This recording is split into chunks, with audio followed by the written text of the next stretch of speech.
Sports TV, man. That's my dude. I rolls with him. You heard what the man said. It's Flight Sports TV.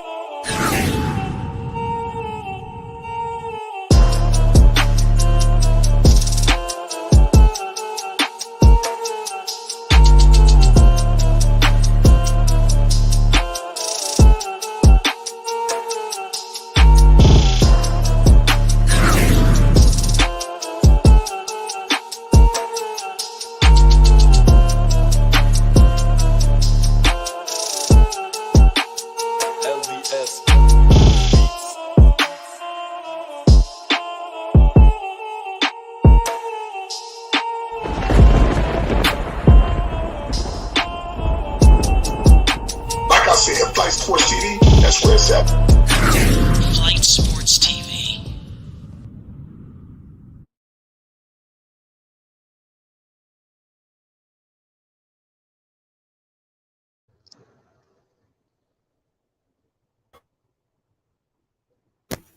What's going on, people? It's Flight Sports TV. I appreciate y'all for checking with me. I already know what it is. We're back with another one of them things. We got a whole lot to discuss involving LeBron James and the Los Angeles Lakers. It's getting crazy, man, ladies and gentlemen. Obviously, we heard the news as of the last 24 hours. Kyrie Irving, has been moved. In the shocking turn of events, the Los Angeles Lakers came up empty-handed. LeBron James, Lakers, the best player on the Lakers right now, he has been voicing his frustration, through Twitter, through various different methods. Clearly, he's upset that the Lakers came up empty-handed. And as more and more news comes out, you start to see that Kyrie Irving's preferred destination was the Los Angeles Lakers.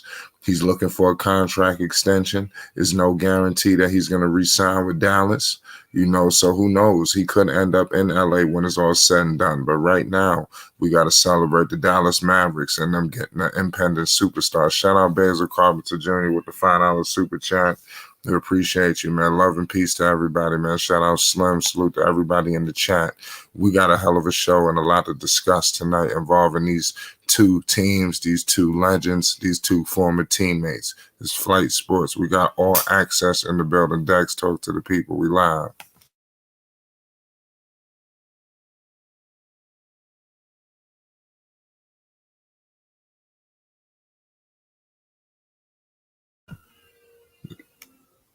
Are you there? Oh, yes. Sorry. I have my shit on mute. My bad. Okay. Shout out to Flight Sports TV, the machine, the voice of the voiceless, the people's champ, the hottest in these streets. Shout out to the panel as it reached its premium peak. And most definitely shout out to the most craziest, zaniest chat with all its cacophony, clamor, and chatter coming out the cracks and crevices in your city or county or country. In that chat is just, oh my God, it's spectacular. I don't even know how to describe it in words or terms or even phrases. Like best chat in all of YouTube landscape. They're pulling Flight Sports TV, just listening via whatever media that you're using to listen. And we appreciate every ear and eyes that's beholding Flight Sports TV at this moment. Flight, I know you anti-Laker. Yeah. You can't hide it. No, that's not true. You're gloating in the glory of Kyrie not being in a Laker uniform. I mean, this really tickles your fancy, Flight. You're starting to disturb me a little bit because I thought that you would want the Super Coast and the Super Coasts, plural, to have firepower and then meet in the middle at the crossroads and see what coast is most dominant when it comes to the NBA. And Flight, right? You are allowing your emotions to get the better part of you when it comes to the celebratory aspect of Kyrie being a Dallas Maverick. I've never seen you so enthralled with Dallas. You don't like the Cowboys. You don't like the Stars. Mm-mm. You don't like the Texas Rangers.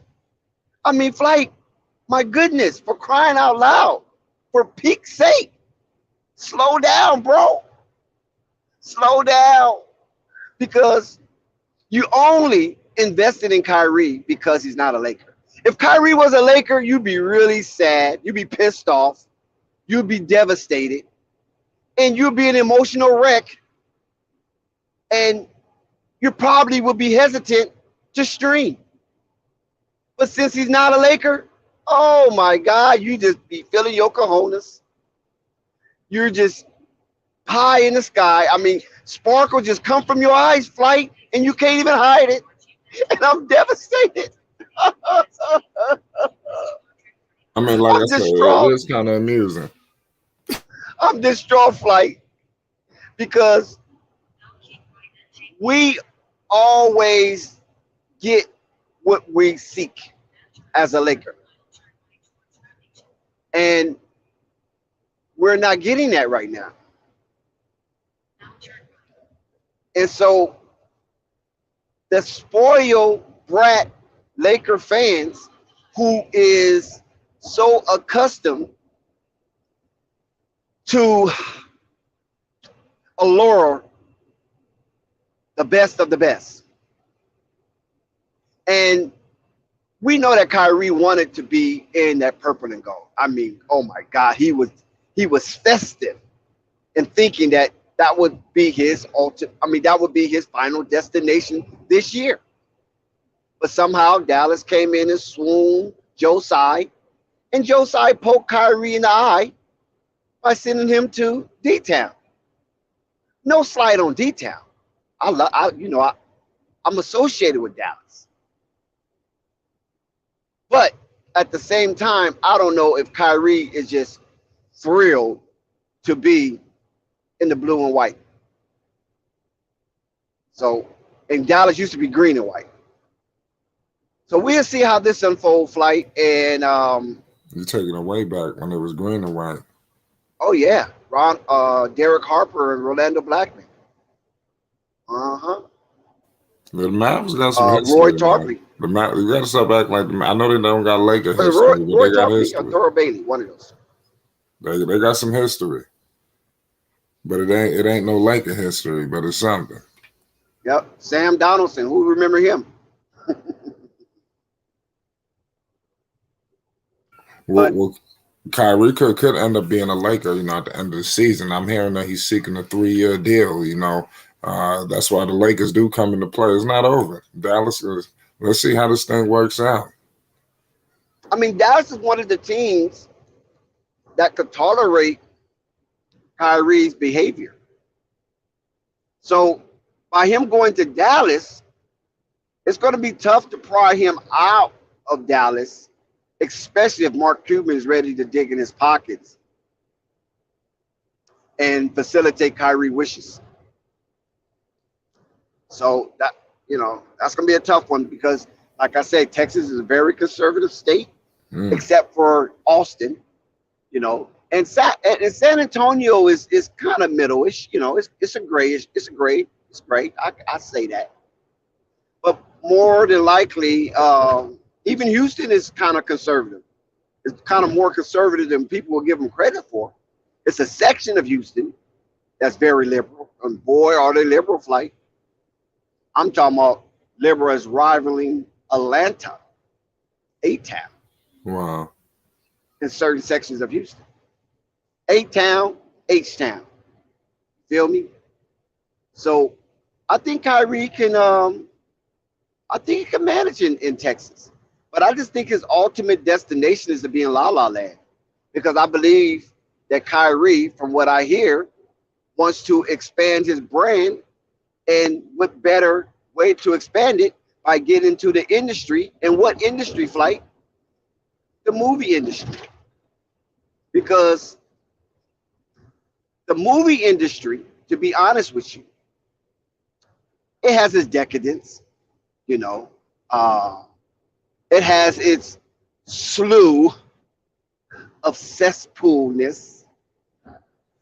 But on the other hand, it does have its way of ex- expanding one's brand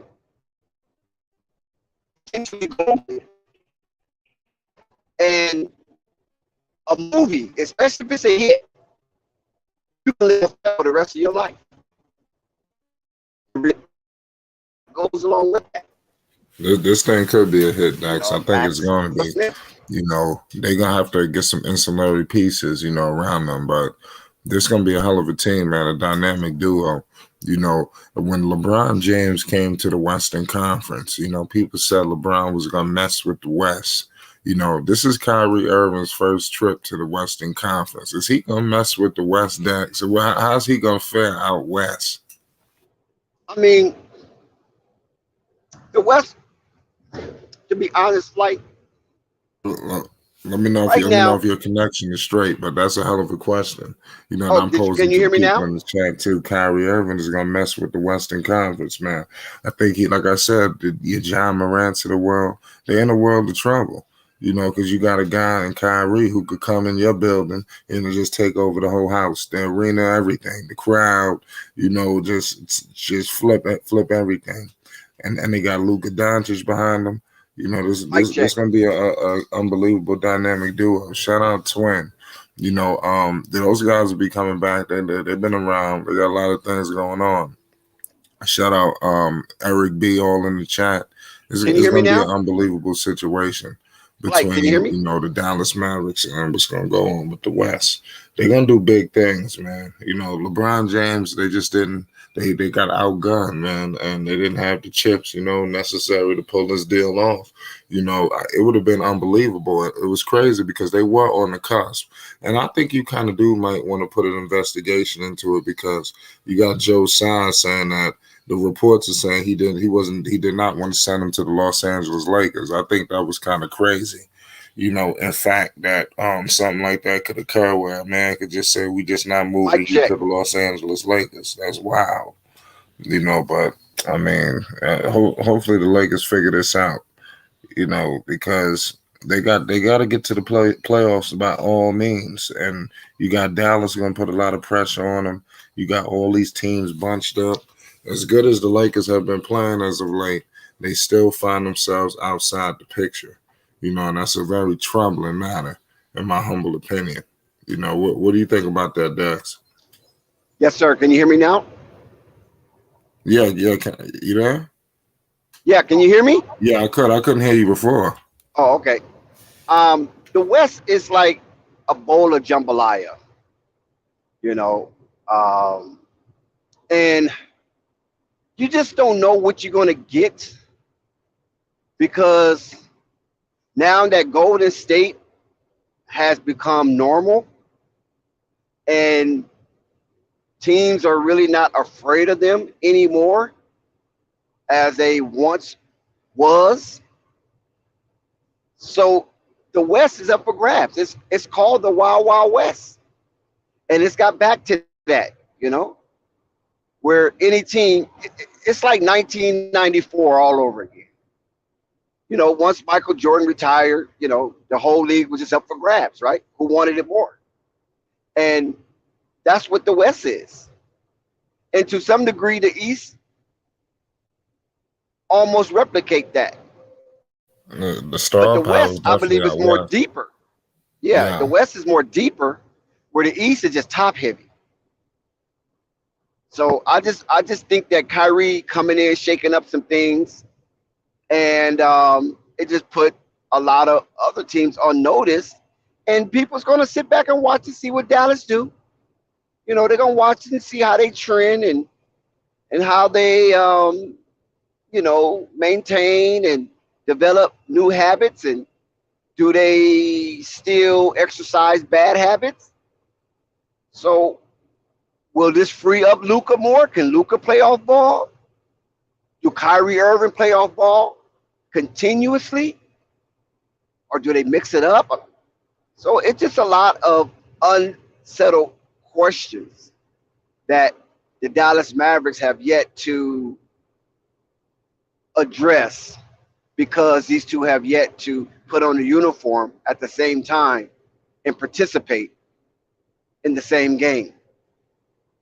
But outside of that flight, I think the West is very entertaining, if I might say so myself. The West is definitely the most entertaining conference right now. You read about the top heaviness going on out east, but the star power is definitely out west. It's just going to be intriguing to see where this team, fits in the mix, and I think they're going to be better than a lot of people, putting them out. You as a Laker fan, I'm looking at the standings right now, Dex. The Lakers are still in the 13th seed, but how are they going to surpass Oklahoma City, Portland, and Utah? How's that going to happen? Well, I believe Oklahoma City will fall off, and they would definitely stick themselves. If you remember the movie The Mac, Wow. when the Mac and Pretty Tony had that confrontation, Wow. where the Mac was saying about his situation, what he was doing, Yeah. and Pretty Tony tried to clown him. Lakers got OKC tomorrow too. Y'all better win. Say that again. Y'all playing Oklahoma City tomorrow. Y'all need that. Yeah, I think And the y'all Lakers got can. Portland coming up on the schedule. Y'all need that too. But the Those should be problem two is you easy got wins. Milwaukee and Golden State on the schedule. Yeah, we can go 3 out of 4 on that one. Y'all cannot lose to the Oklahoma City Thunder. That's like a no go. I think we can get that game. I think Oklahoma City Thunder probably will fight for 3 quarters and then lay it down in the fourth. Where's that game at? The game is in LA. Oh yeah. Yeah, we should get them. Shea should have a ball in LA. So he should have a ball. That's in if he LA. be there. That's if he be there. I mean, you just never know what might happen tomorrow. We wake up in the morning, different people in different uniforms. Yeah. Right now, I'm looking at Kyrie Irving. He, some ESPN put that he arrived at the Mavs practice facility. He just walked. You got Michael Finley there. That's what we just talking about. Some of the Mavs legends. What you think about some of these guys, the Finleys of the world, and all of these guys? Dallas ain't a bad city, man. You don't think Kyrie might like Dallas? Well, Dallas is not a bad city, but Dallas just don't have a beach. You said they don't got the what? They don't have a beach. Oh yeah. Kyrie like to be in them yachts and them boats. And lakes are cool, but it ain't nothing like being out there in that ocean. Right. You say nothing like that. Oh, you talking about LA? Yeah. You ain't gonna let that LA stuff go. You go over there in the marina, you see all them the $1 million yachts sitting up in that bay. The $1 million yachts.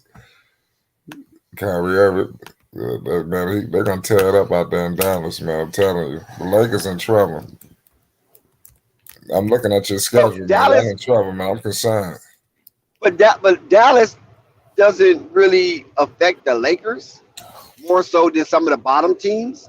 The Lakers just have to beat these bottom teams and catapult over them so they can be in the best position possible when the season ends.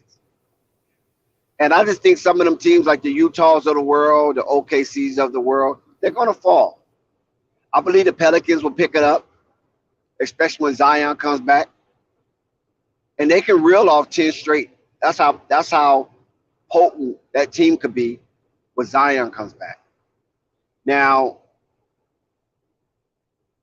the Golden State Warriors, we already know what they're about, but they still a year older. And can they duplicate the magic that they did and sprinkle prixie dust? Or even eat the foods of the god, ambrosia.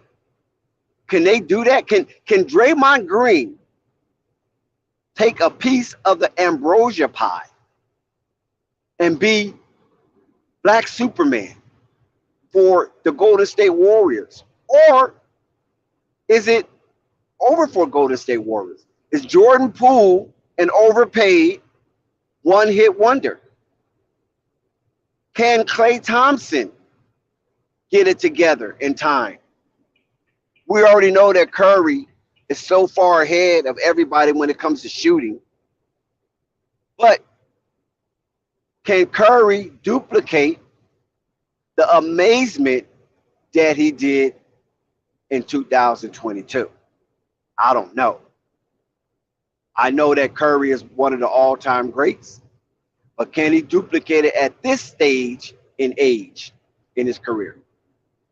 So those are the teams the Lakers have to keep an eye on and pay close attention to based on their standings and their record. Outside of that, like, I think the Lakers is okay. I Yeah. think the Lakers got enough to get them in a situation where they can swing for the fences. Man, let's see, man. I'm rooting for y'all, man, for real, believe it or not. I like LeBron James. I just want him to get to the playoffs. And once he gets to the playoffs, I'll be rooting for y'all even more, believe it or not, because you're going to be a serious underdog. But I don't see the pathway. I think the team, y'all put yourselves in such a hole. I think this deal, that's why, LeBron James, I think, is very much frustrated because now with them losing out on Kyrie, I think it puts them further down the totem pole. I'm serious, man. I think it's just not good. I think they needed this trade to secure a playoff berth. They still would have had to fight, but now it's going to be crazy. Even though it's not, I don't know, man, because I don't see these other teams ahead of them just giving up the rope. Utah, they don't look like they care about Victor Wembanyama. They trying to get to the playoffs, it looked like, even though you said they falling off. Portland, what about Portland? They right there. So it's a lot going on, in the standings. Because you got The culture in Portland is then New Orleans is what I don't mean to cut you off. What I will say is it's kind of like a log jam, from 9 to 12. Because they all got 27 losses. So y'all need to get in the mix. So y'all got 29 losses. See, that loss against the Pelicans hurt. Yeah, y'all not really good in the loss column right now. Because if y'all go on a little streak, y'all could shoot up all the way to be honest with you, y'all could shoot all the way to the 4th seed if things but that's like best case scenario. You need these other teams to lose too. So I don't know. It's not a clear pathway. But there is a pathway. You understand where I'm coming from. I'm rooting for your squad, man. I hope the Lakers do their thing. Quinn says I think we can turn it on. I think we can turn it on. But not trying to. You know what is amazing to me? What? Is that with all this kerfuffle surrounding Kyrie Irving and LeBron James, because those are the two headlines, right? LeBron for different reasons. And auspicious as it may seem to both of these guys, because I think both of them have attained a level of success. And, even though they went in different directions, but this Kyrie dynamic is making basketball kind of interesting because Luka has always been known to be a solo act. Now we have to see if Luka can share his ball.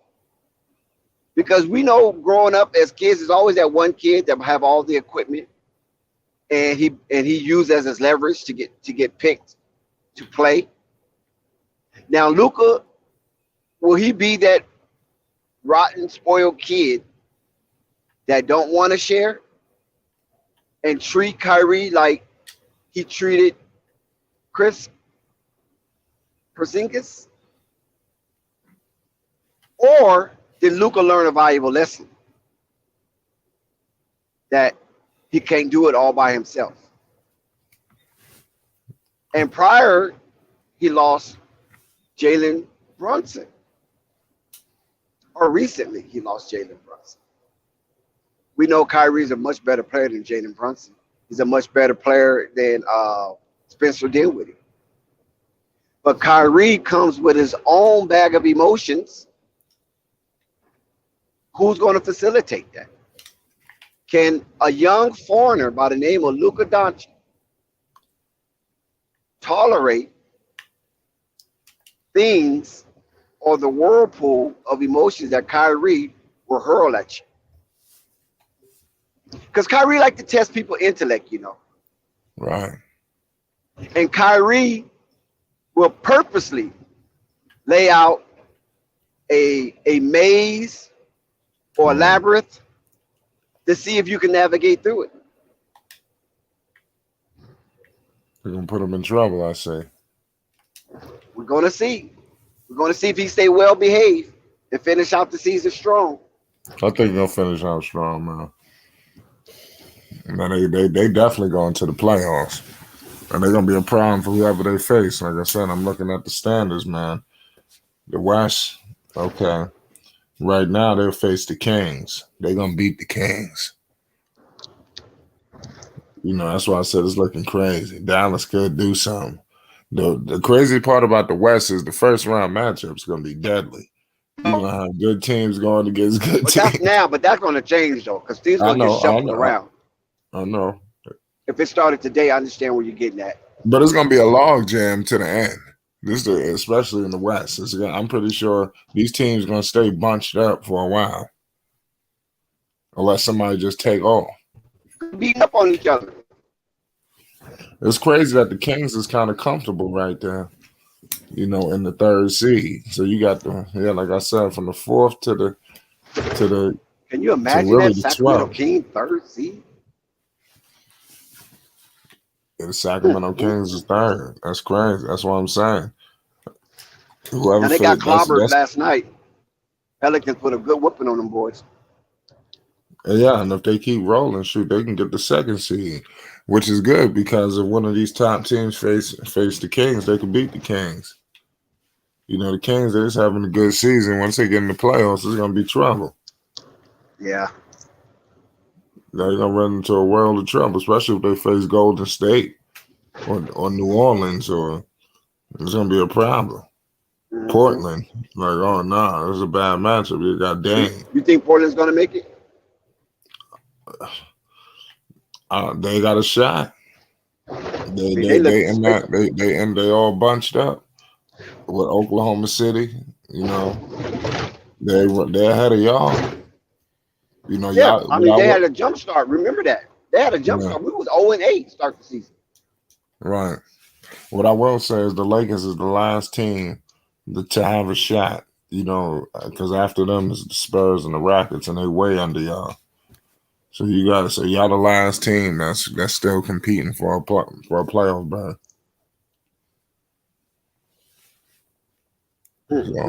So I hope y'all get that, man. It's gonna be a major key. What I was saying before my mic got cut off is I find it very amusing, like that LeBron James somehow is the underdog. He's the face of the NBA. He's the most celebrated current player in the annals of history. Well known, universally recognized.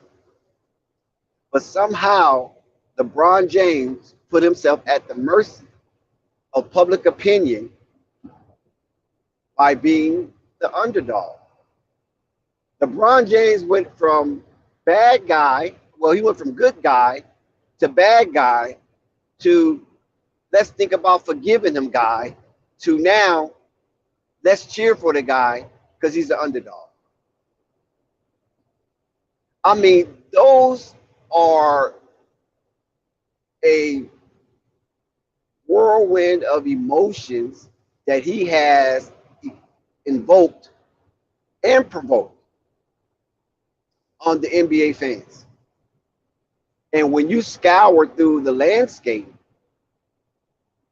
and you bring like a sample from the various territories that operate within the NBA, you're going to have some swell of fans wanting LeBron to get in the playoffs. And I think that is somewhat amusing that you have a Laker and people cheer that he gets to the playoffs and break Kareem's record. That's what I'm saying. Y'all letting them off the hook. Sometimes you let them off with the hook. Basically, no, you're right. Basically, you're right. That's exactly that's what I've been saying. It's like he should at least get to the playoffs. Now, the championship is one thing. I mean, I can't guarantee that. But there's no excuse that he should be missing the postseason consecutive years. And you got Anthony Davis and Russell Westbrook. It's not a good look. Sometimes you got Anthony Davis. Yeah, but y'all got to at least make the playoffs. And the last time when they was in the playoffs, they got slapped up by Phoenix. Yeah, because Anthony went out the first game, remember? I think they won one game, right? Did they win the first game? I forgot. They won game 1 or 2. I forgot. I'm not 100% sure. It was a few years ago. Right. They took home court advantage from Phoenix. Yeah, I remember they won. They lost in 5. Mm-hmm. I got beat down. They had no answer for Ayton. They just running wild on y'all. Yeah, Anthony got hurt the first game, I think. That was a wrap. I knew the Lakers was done. You're right about that. I was rooting for y'all. I knew Anthony wasn't ready, though. AD wasn't ready. I think he was coerced to come back for the playoffs, just to show the fans that he's tough, because he have a reputation of being fragile.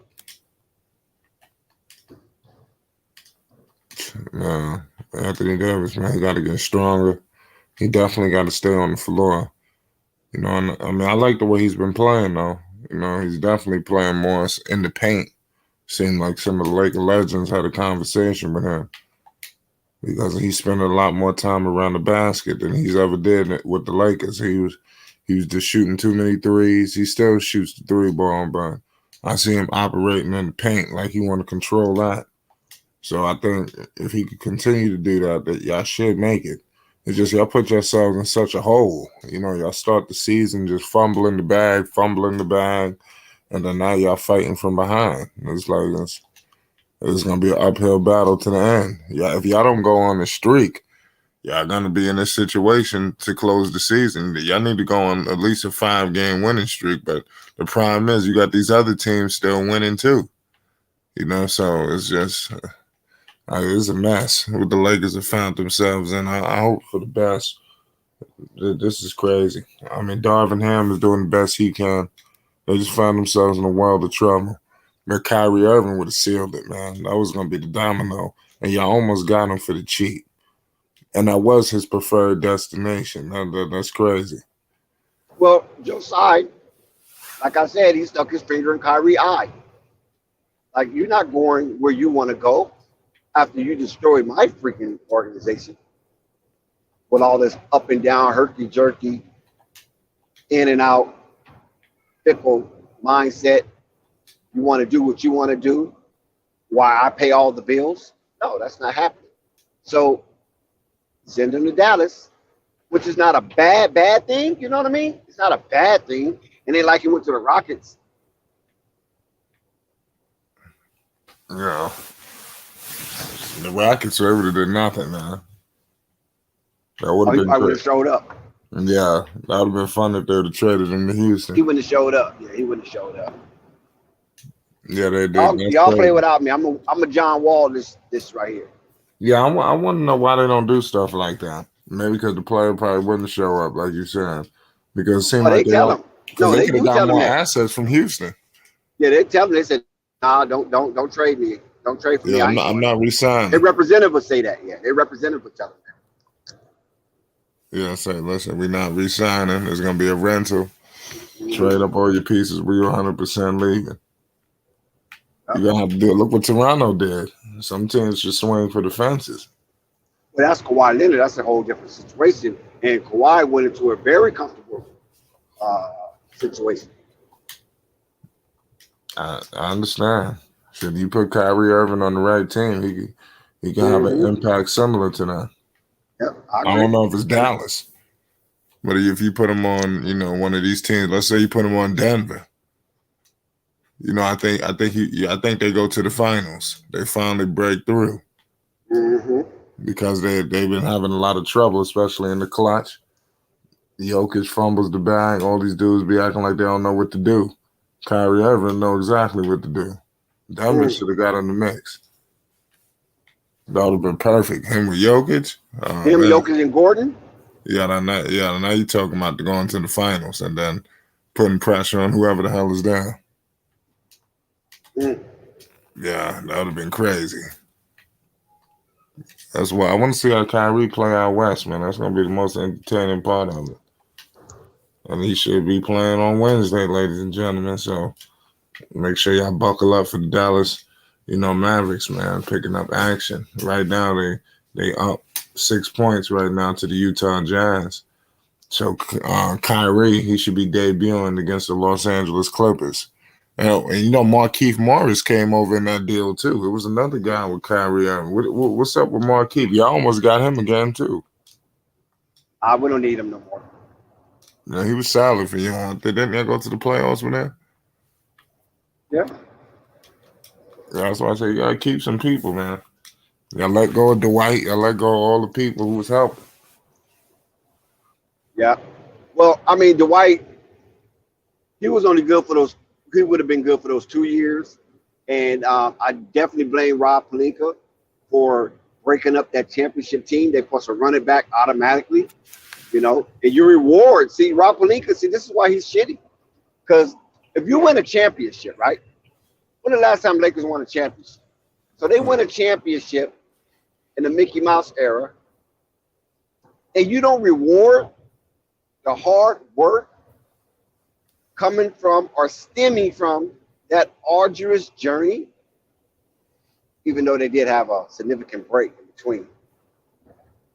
And a couple of million here, a couple of million there, and they try to be thrifty.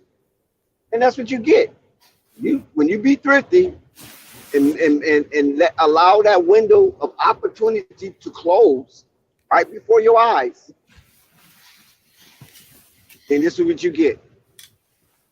But you get a dilapidated team that's only shining based on their history. I agree with that, Banks. Shout out Adam Hurley. Give up Pat Bev, Austin Reeves, and Max Christie for Van Vliet and Trent Jr. I heard Van Vliet is out there to be picked up. I'm hearing that the Brooklyn Nets is trying to flip Spencer Dinwiddie to get Fred Van Vliet. Y'all should be trying to get in the mix with Fred Van Vliet. It seems like these players could be hired for the cheap. That's wild that they didn't do the deal with y'all when they was still trying to, y'all was about to give up the 2 first-round picks, though. That's why I think the league should investigate, because I think, they purposely screwed y'all. Because y'all gave up equitable compensation. Y'all gave up pretty much everything y'all was going to have. Y'all, if y'all would have got Kyrie, y'all would have had nothing for the future. Listen, Lakers not worried about that. Apparently, they trying to make billions before he gets to that point. So you trying to, man? Let's see what happens. That'll be crazy. I heard that the Lakers didn't want to give up Austin Reeves and the Kyrie deal. See, these players ain't even all that good. Y'all was gonna get something crazy for them. That's the funniest part about it to me. No, I just think Josiah wasn't doing no business with the Lakers no matter what, based on Kyrie having a heavy interest going to that team. You know what I'm saying? So Josiah, like I'm gonna keep reiterating, is that he wanted to stick his finger in Kyrie's eye on the way out. You know what I'm saying? I'm not going to give you what you want. You didn't give us, talking about the Brooklyn Nets, what we wanted. It's called reciprocity. Yeah, man, there's a lot of craziness going on, man, in the NBA. But the trade deadline not done, man. The deadline is when, Thursday? Yep. Yeah, so things could be made. I'm pretty sure the Lakers going to be aggressive. What do you think about other guys that could probably get, like, you got a guy out there in New York, what's Cam Reddish? What you think about him? Not much. You could probably get him for a second round pick, you know. I don't think much of Cam Reddish. Slide over Austin Reeves. I'm telling you, man, Cam Reddish got upside. He just need to get to the right situation. So y'all need him. Y'all gonna need him. Why would we need Cam Reddish?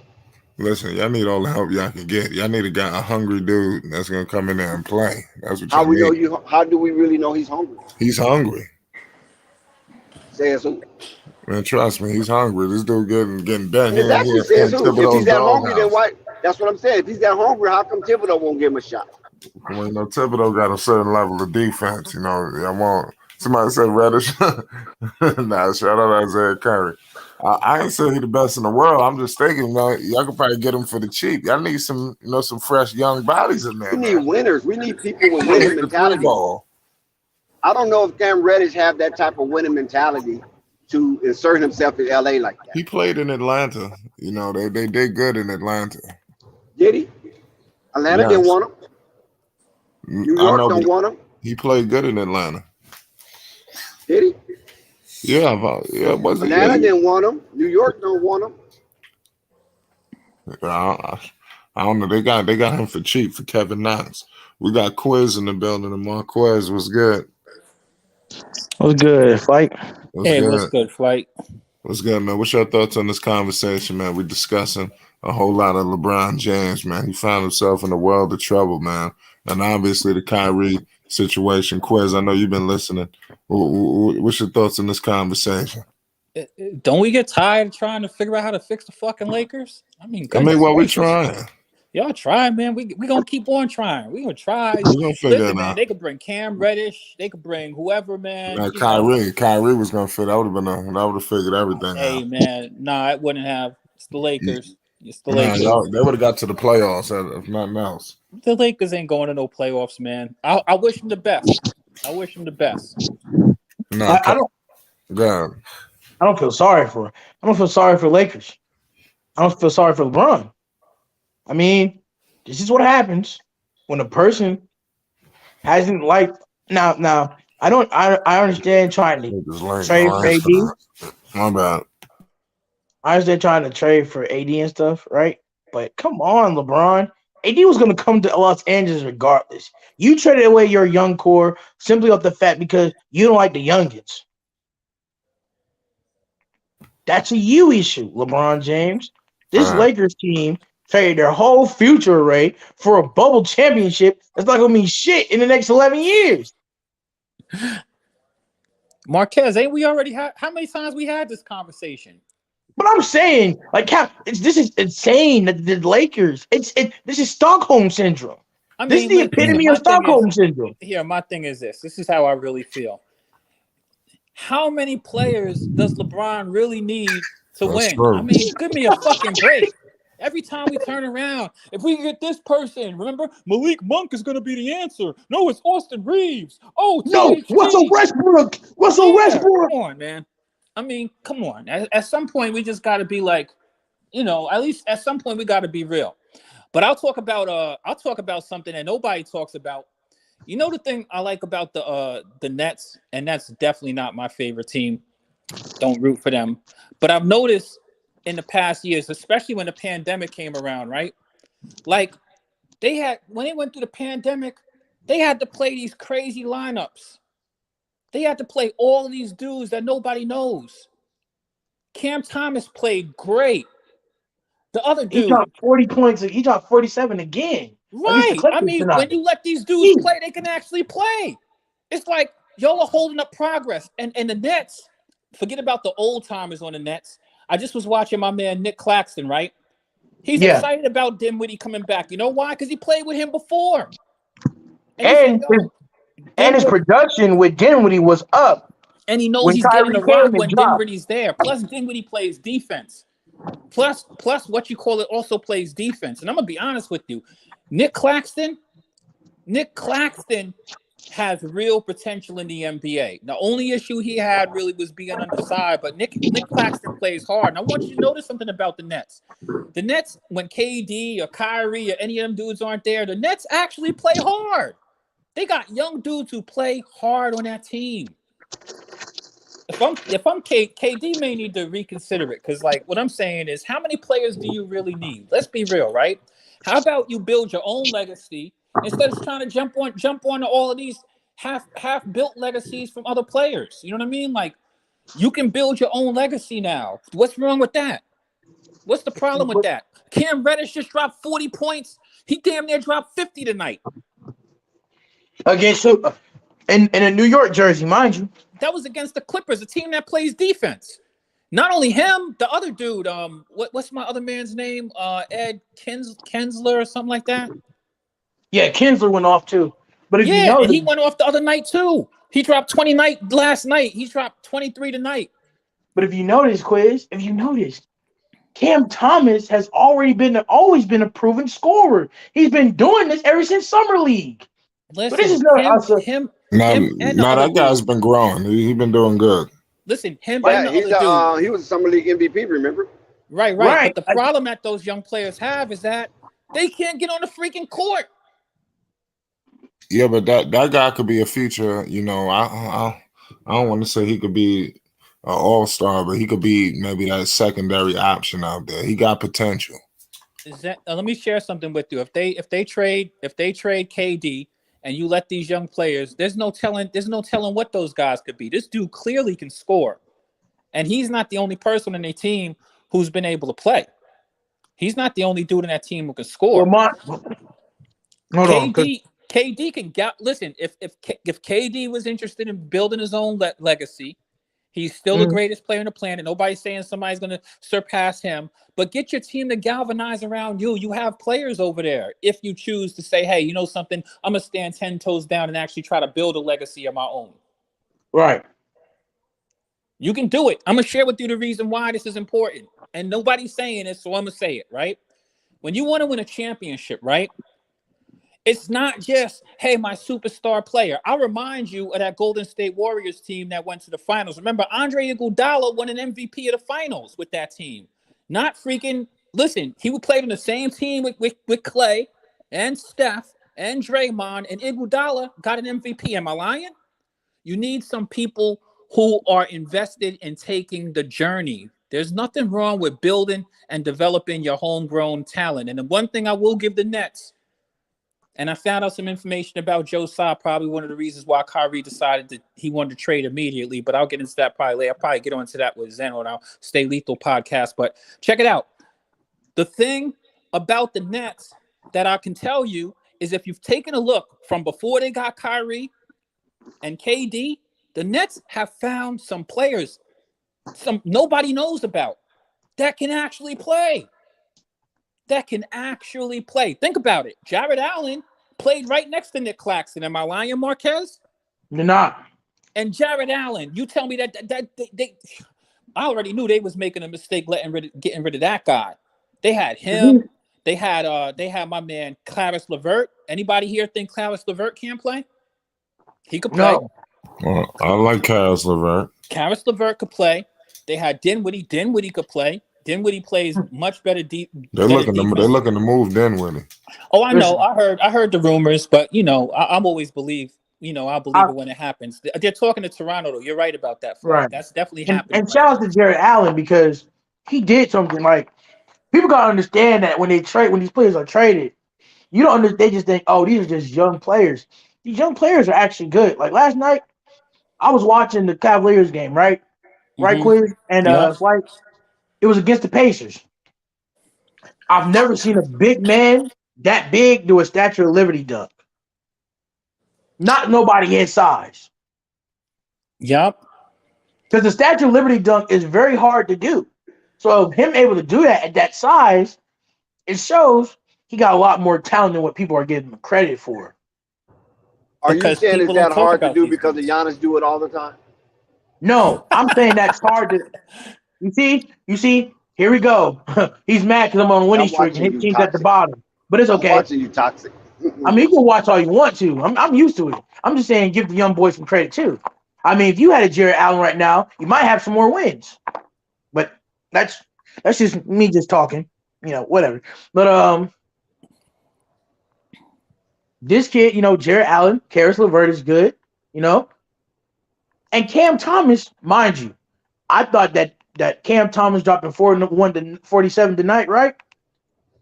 Quiz. Yeah. It proved everything I need to know. I watched He dropped 40. Anybody who doesn't understand, you watch that. He did that on Kawhi. He dropped 47 on Kawhi. Yes, sir. He dropped 47 on Kawhi and PG. Alone by himself. They could not stop him. They did pull out the win, but I mean, like, okay. The thing with the Nets is that they have young players. The point that I'm saying here is that there are players. The Nets actually have young players who play. You go through look at the players that the Nets drafted, the ones that they brought in. The Nets been doing the Nets have definitely found talent, and they even have a couple of players over there right now. So right. I mean, my thing is we need to stop making it so we need to stop. Listen, it's getting corny. We give all of these superstar players, we lord over these dudes and stuff like that. What's up with them galvanizing the troops around themselves if they're so great, and taking it from what you got?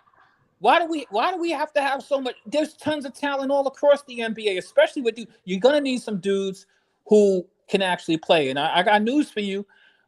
Having these dudes stifles other dudes from having an opportunity to really, you know what I mean, to work on their talent. So with the Lakers, we talk about how many people that they need. This person's coming, and this person is coming, this person's coming. The only thing that's going to satisfy you is if the Lakers get, Damian Lillard, or it's the next superstar that needs to play next to the Anthony Davis and the LeBron James. But Anthony Davis and LeBron James, they soak up a lot of air in the room for players out there that you can actually develop. You get rid of your young players. You don't allow them to develop. You don't allow them to nurture on your squad. You get rid of all of them. And then you end up in a situation trying to figure out how come you can't win when you have these rent a team every season, or rent a team like the Los Angeles Lakers are. And we know that that's a fact. So, I'm not upset with people who are Lakers fans. I get it. Actually, I empathize to some extent with Lakers fans, but at some point, you guys got to be ready to understand, man. Like, look, you can't win them all. You gave away all your future. What do you expect? Come on. You're not getting no younger, bro. You expect to get Kyrie Irving with a Russell Westbrook and 2 first-round picks in 2027 and 2028. We don't need you, Quiz, to empathize for Laker fans because you don't even have a team. You're not courageous enough to stand firm on a team. You building your castle on sand.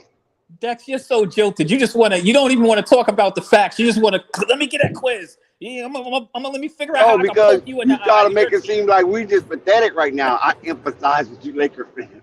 I mean, you guys are pathetic. 17 strong. What are you talking about? Man, Flight at least Flight is coming to the light. He's trying to keep it real with you, Dex. Like, I've been trying. It's a sad closet hater. I'm just misunderstood. Hey, Dex, you know how delusional that sounds? Hey, no, Dex, you know how delusional that sounds for you to expect Flight to sit here and continue to root for you, knowing in his mind and his heart that he hates your guts because he's a New York Knicks fan? He don't hate me. He hates the Lakers. Right. Exactly. He hates the Lakers. Well, I can't say that's not true. I don't hate the Lakers. I mean, I think you do. No.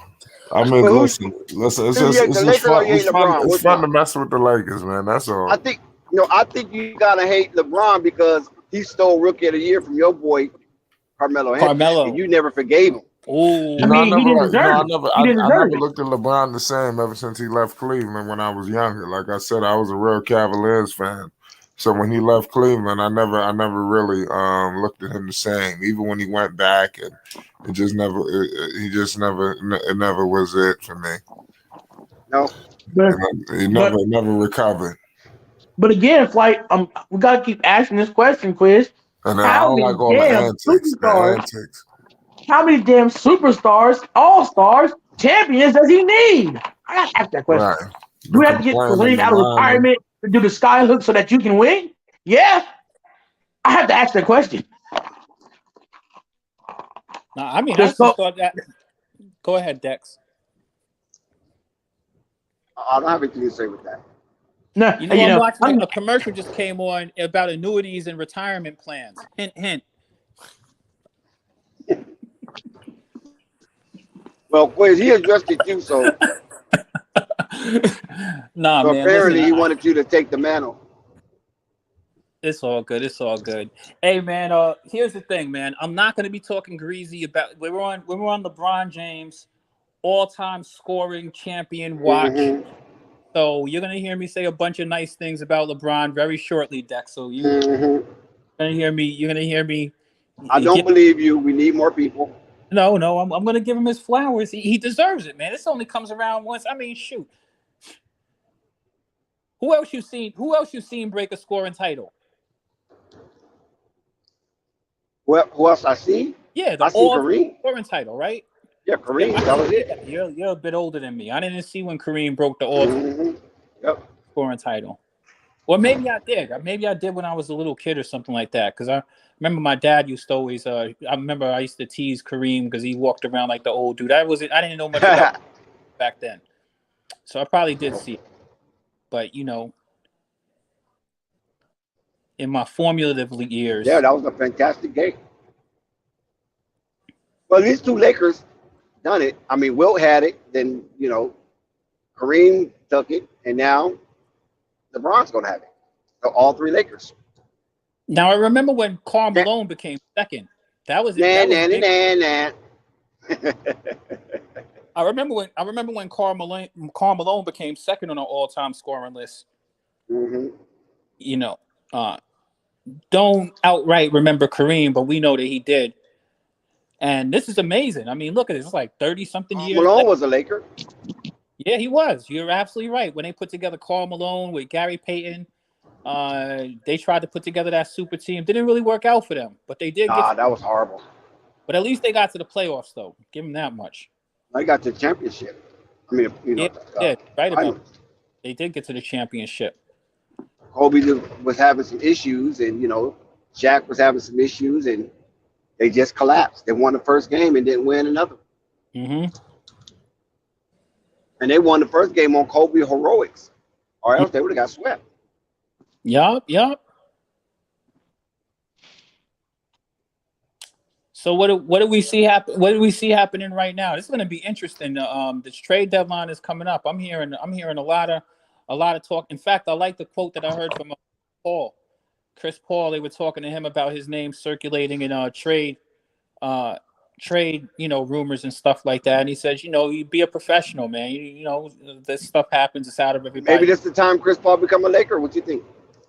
I mean, I think that would be a pretty good fit too. I mean, Chris Paul and LeBron are friends. I mean, I think they're godparents. They're all on a banana boat together, right? Mm-hmm. No, I don't think Chris Paul. It was Carmelo, Dwayne Wade, LeBron. Was it Chris Paul too? Yeah, Chris Paul. Yeah. Well, they're like family, so it's kind of crazy, right? It's like the Lakers. It's like, wow, you go from 17 rings, right? Oh boy, here we go. To potentially falling off the face of the earth because you ain't got no draft picks. You ain't got no young assets. What is going to happen with LeBron? You do have draft picks. Stop saying that. Oh, let me rephrase it. You don't have draft picks for the next 4 or 5 seasons. That's not true. When's your next draft? I mean, you cannot get better. 2026. So you have picks in 2026. Mm-hmm. How many? You won't be able to upgrade your team for 2 whole drafts. All right. Right? It's okay. Just build strong right now. That's and all. it'll hold you for 2 years. They got Gabriel and they got Austin Reeves. They'll be perfectly fine. Gabriel and Austin Reeves, that's enough when every team in the Western Conference is getting better. Not to mention, Luka just got Kyrie Irving. Yeah, but those guys will be better in 3 years. 3 years? You want 3 years? Playoffs? We're talking about playoffs? 3 years? Well, you never know. You never know what type of player that Matt Ryan might be in 2 years. Oh, you mean Matt Ryan, named after the same garbage quarterback who couldn't win a Super Bowl ring when he was up 28 points? That's the Lakers' future?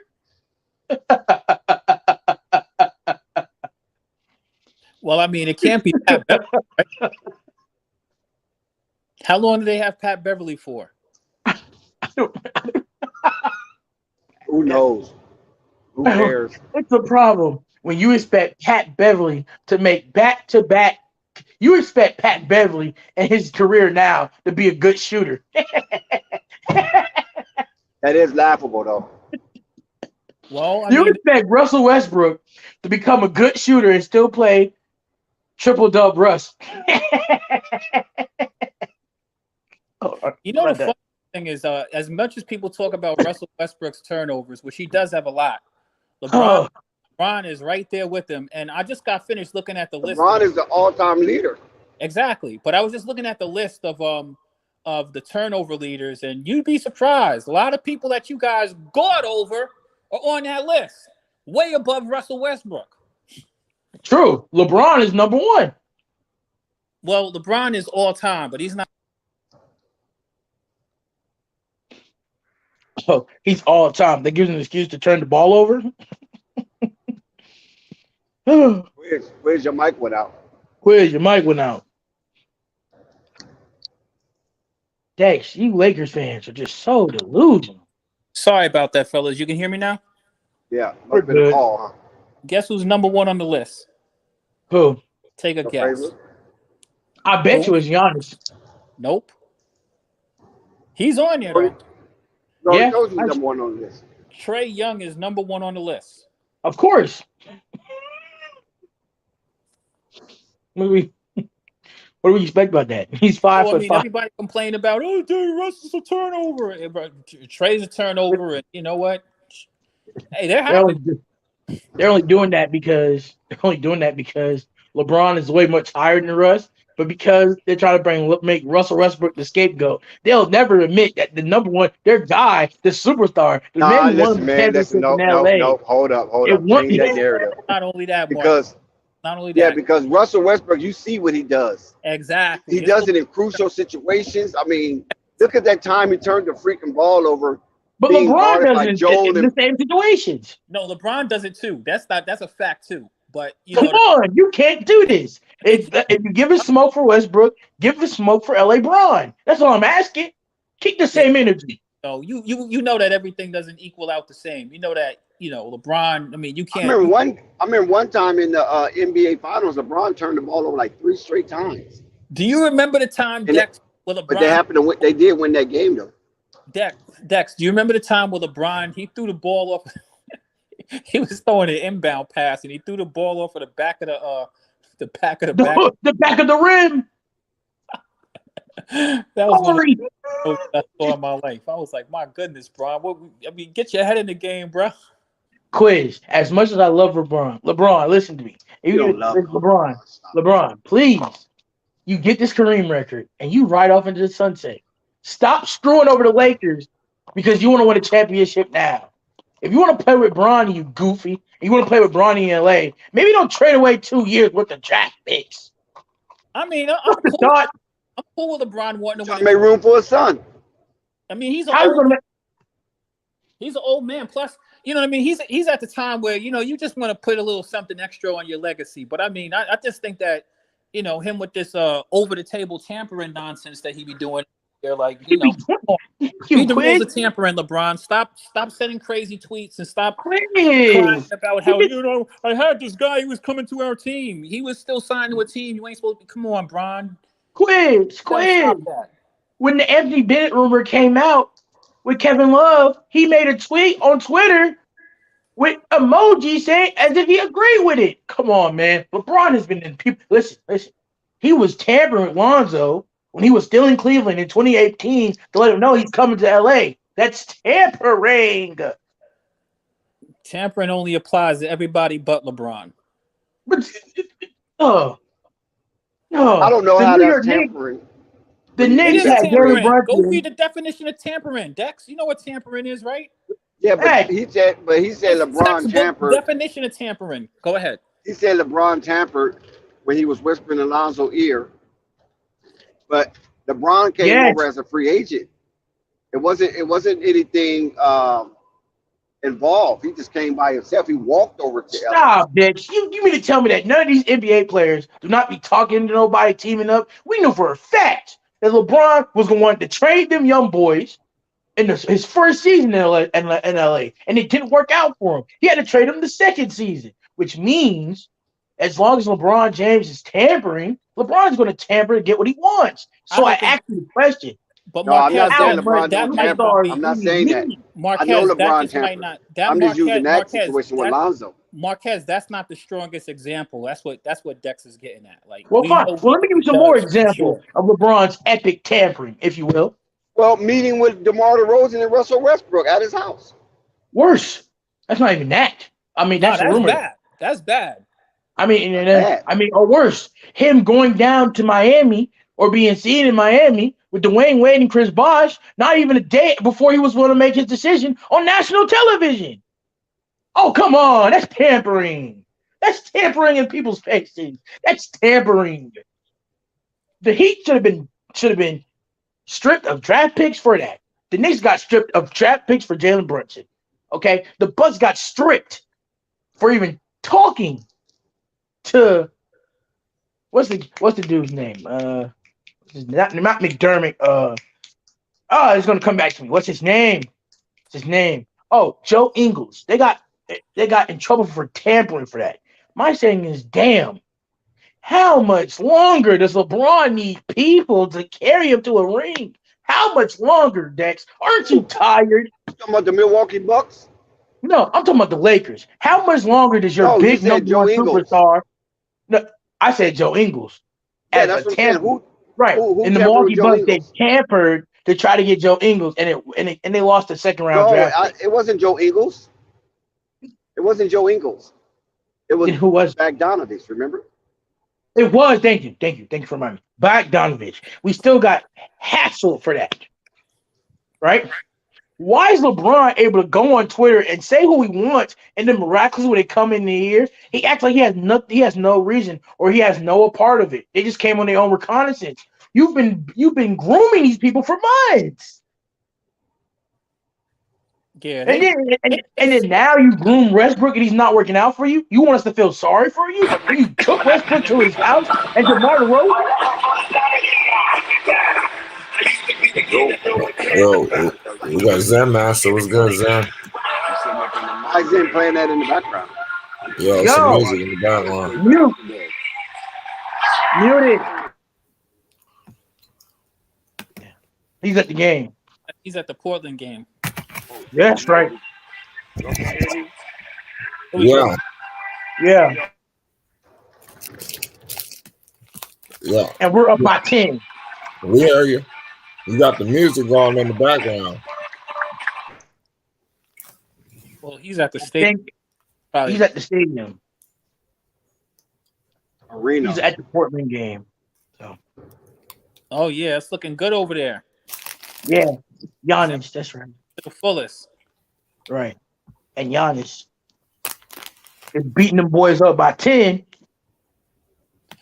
So here's the big question.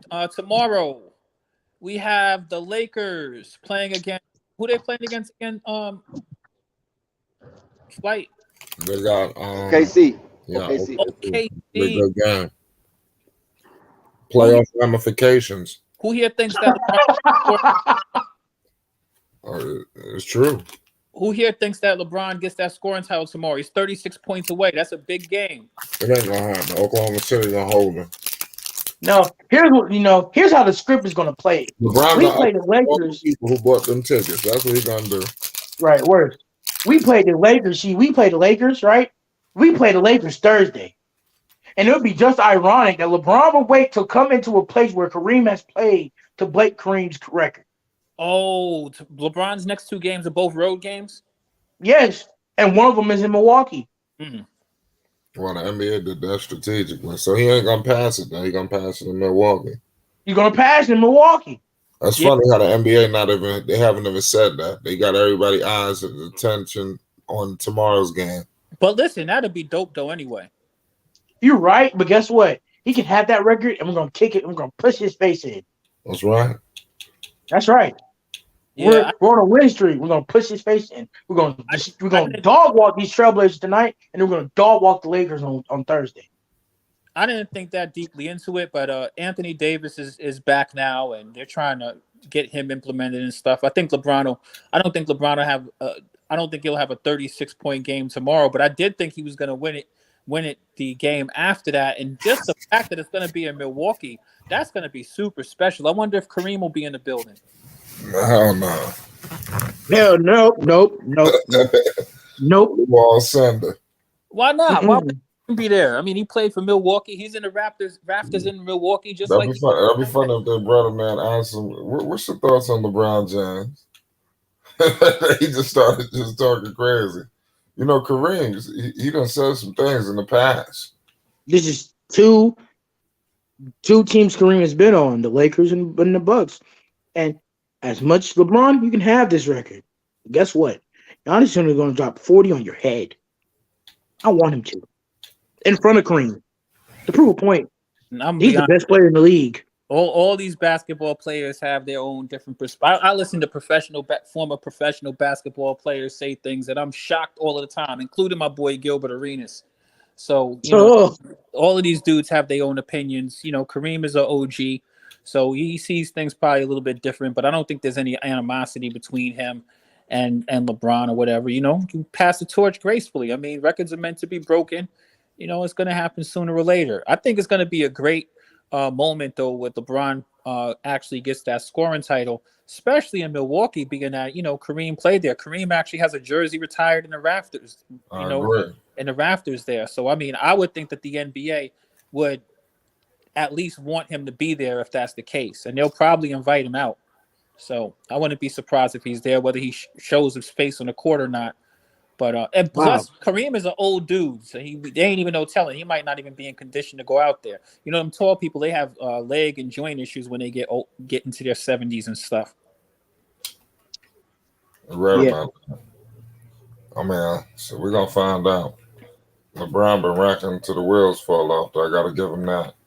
Definitely, this guy's got the Iron Man genetics or steroids or whatever it is that he's doing. Just keep on doing it, bro. You know, I want to bring up some players on the Dallas Mavericks. They got this guy, Bertans. They got some people, man. I'm going through their roster. They got some people. The only thing is, I don't know what's up. Bertans hasn't seemed like he's been working out. I was really big on Bertans. They got him from the Wizards. I used to like Bertans. And I don't know if he's dealing with some injuries or whatever, but he's never really, you know, come around, man. His stock is super low from what it was when he was with the Wizards. So, yeah, you're right. They do have a couple of people. You know who I really like over there, though, like, who you may or may not know. They have this dude named Josh something or other. Young kid over. I like which team? For the Dallas Mavericks. His name is Josh something or other. Hold on, I think I know who that is. But I just want to make sure. Light-skinned kid. Make sure I got his name right though. Give me a minute. Okay. Josh Green. Josh Green, yeah, that kid. I like that kid. Yeah. I like him. Like I like that. There's a dude on the Bucks also that they have. One of them young kids. Josh Green's a little bit better than him, but I like both of those. I'll be looking every now and then. I like looking for. You talking about Bocamp? Yeah, Bocamp. I like him too. Yeah. Yeah, he just you know, he grinding, but we like it, you know. Oh, it's Bocamp. Yeah, Bocamp. He's not really getting a chance to play, but he's playing more really in the G League to get his rep. Saying the NBA has a lot of dudes who are talented, but just, you know, they play behind people. You know what I mean? Like it's right. Tough. The NBA is a tough grind. You guys have no idea, man. There's a lot of talent all over the league, and some of these talent doesn't really get a chance to shine or show because you have people in front of him. For example, if you didn't have all those situations over there in Philly, we might not have never known how good that Tyrese Maxey was. True. The opportunity is where I didn't know how good Marjon Beauchamp was going to be for the team, right? Until Chris Middleton was out, and he goes out and helps the team by dropping 20, coming off the bench. Right, and the thing I like about these young players is their athleticism. I mean, these guys can, like when you look at Cam Thomas tonight, for example, you know what I mean? I mean, these guys have athleticism. These guys aren't just like sticks in the mud. These are dudes who can, really play. These young, shooting guard, small forward type dudes who are buried on the bench, who can actually really, contribute if you give them some minutes. Mm-hmm. Good point. It's just that it's hard to put up any meaningful statistics when you only get like 9 minutes a night. You know what I mean? Flight. Right. Dudes get 9 and 5 minutes a night. Like, come on, man. You can't blame them, for look like they don't really get an opportunity to play. They might be like the 13th man on their bench. Same with the Lakers. Same with the Lakers and that Lonzo in a Brandon Ingram situation. I understand that Lonzo Ball was like unhealthy and going through some things, and so was Brandon Ingram. I just felt like they just kind of, and they do the same thing with all these young players where they just don't just give it some time. Listen, they had Brandon Ingram, Lonzo Ball, Kyle Kuzma, and Hart. They had Josh Hart. I mean, all of those dudes on the court at the same time. And they had, and mind you, and three of them, Pope. Right, and three of them, and guess what? Three of them all went to other places, and they also had Zubac on that team too. And look what Zubac is doing over there in with the Clippers. Yeah, they tried to move all of them too at one time. Magic was going to. They moved Thomas Bryant. They moved Thomas Bryant to get Westbrook. That's crazy. And somehow, some way, Thomas Bryant wound up getting back with them. Thomas Bryant's been on and off this team ever since he was with Lonzo. And I did my research. He was with Lonzo in the summer league and during that in his rookie year. Yeah, and I'm talking about these dudes was all literally on the same team. Remember, they also had Caruso too on that exact same team. They did have Caruso. This is the team. This is after they got rid of Julius Randle and your boy D'Angelo Russell, right, Flight? Yeah. Not to mention, they had Jordan Clarkson at one point. Look what Jordan Clarkson do over there in Utah. Come on. Come on, man. Stop. They had They had Brooke Lopez over there. And look what he's doing in Milwaukee. I'm calling it the Lakers curse. I'm literally calling it the Lakers curse. Because there's no way, right? In the grand scheme of things, do you realize what could have happened if the Lakers just waited, Quiz? Caruso would have been playing at a better level. Dude, you sound like Lonzo would have been playing at a. So hold on. Are you telling me that Lonzo wouldn't have been shooting the lights out the same way he did with the Pelicans on the Lakers? Yeah, they were supposed to keep him. But the one thing I can say is that there's not a team I can think of in the NBA, at least in the last few years, that had more players that I've seen across the league that can actually play than the Lakers. That means that they was drafted well. Mind you, Julius Randle was in a Lakers jersey with Zoe in the same season. Crazy. And now look at Julius Randle. He's over there in the Knicks. And he just dropped his 75th career 25-5-5 game over there a day ago. Julius been balling. And guess what? These are the same Lakers fans that we are suspecting to be upset for. We do not care about you being upset and trying to trade every superstar to get instant gratification, knowing it's going to screw you in the long run. We don't care. The funny thing is, if you look at the dudes they have now, it's laughable. Bro, it's funny. They have much better, young players, you know what I mean, than the ones they have now. Exactly. You're talking about Austin Reeves. Max Christie. Max Christie is better than Kyle Kuzma. Patrick Beverly is better than Lonzo Ball. Listen, Austin Reeves' greatest potential isn't as good as any one of them dudes we just named. Right. Matt Reeves, hold on. Are you going to tell me that Matt Ryan is better than Brandon Ingram? Hold on. Stop it. I'm gonna give you. Listen, here. This is the one that'll really make you laugh. Remember, they got all of those dudes, and they wanted to hold on to THT. Kuzma. Remember they wanted to hold. They were holding out for THT. Like, nah. This is the crown gem of all these dudes we had. THT. Right. Because guess what? They traded Kuzma even a year. They traded Kuzma, a year after they traded Lonzo? He lasted a year with them, got the championship, then in the offseason came back and got traded for Westbrook. Hold on. You guys want to have a real laugh? I want you to go. He's playing right now. THT's playing. Go take a look at a THT stat line. Let's see this. Now, let's see this. If You he's really balling, wanna I'm calling. Listen, if he's balling, I'm laugh quiz. No. Please Go don't look tell it me up. he's not Go balling. look it up. Google it. Go take a look at the THT stat line right now as we speak. Of all of these dudes and all of they got rid of. Bruh, he's not playing right now. To hold on to this dude. He's not playing right now. He hasn't played in 4 games. Look at the last game he did play. Tell me what numbers he was putting up. It was 0 points. Come on, THT is trash.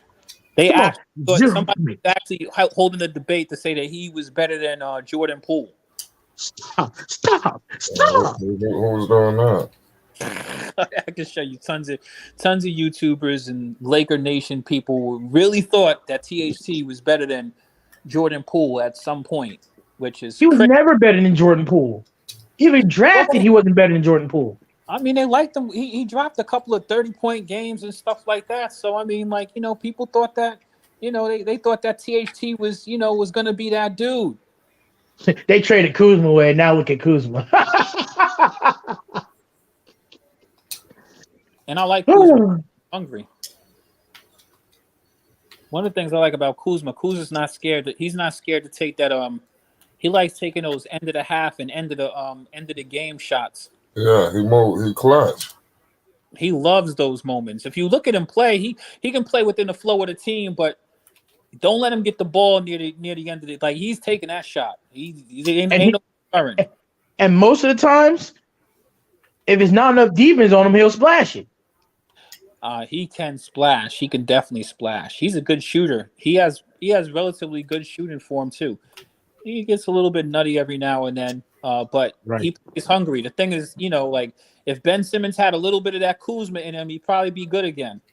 Thank you, Lamont. Thank you. Lamont said it well. It's not the fans. It's the front office who lets every other superstar come in and dictate what they're going to do about their franchise. This is what happens when you have too much player control.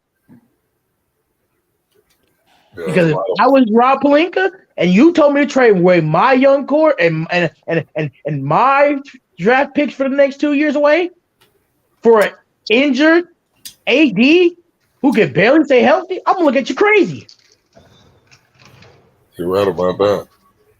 And if LeBron got a problem with it, if it was the Lakers, I'm like, well, LeBron, it's either one or two things. You can get with this program, or you can request a trade. Brook Lopez, my goodness. I remember when Brook Lopez was a centerpiece for the Nets. He was the leading scorer in Nets history until very recently. And I'm going to tell you something. He is wet from 3 now. It's crazy. He didn't have that shot at all when he was with the Nets. And now he's shooting like hot grease. Hey, and Quiz, if we win tonight, this will be our 7th game. We'll be on a 7-game win streak. I don't think the Trailblazers are a match for you at all. And guess what? The Lakers aren't either.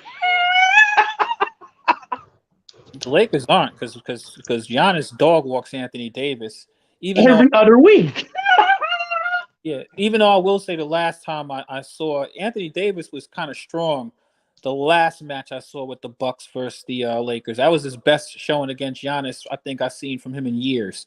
Also, Giannis he was somewhat injured still. We didn't know that at that point that he was injured, but he was injured. But we want AD healthy because guess what, Quiz? You know what I'm saying? I don't want to hear no excuses. The Trailblazers are outmatched this game. I mean, the Bucks just have too much size for them. I mean, Jeremy Grant on Giannis. Come on, that's laughing. Hey, Quiz, my master plan is working. Quiz, can you imagine, Quiz? Everybody has talked trash about this team this year. Everybody who said that Boston couldn't beat us, that Boston could beat us this year. I want to see what this Boston team can do when we're healthy. Well, you just don't count your chickens before they hatch, Marquez. You still I'm need your. not. I'm You not. still have. You still have. I mean, I think it's. I think, but the good thing is for you guys is that the All Star break is coming up. I think Yes. after All Star break, then Chris Middleton will have a chance to. You know what I mean?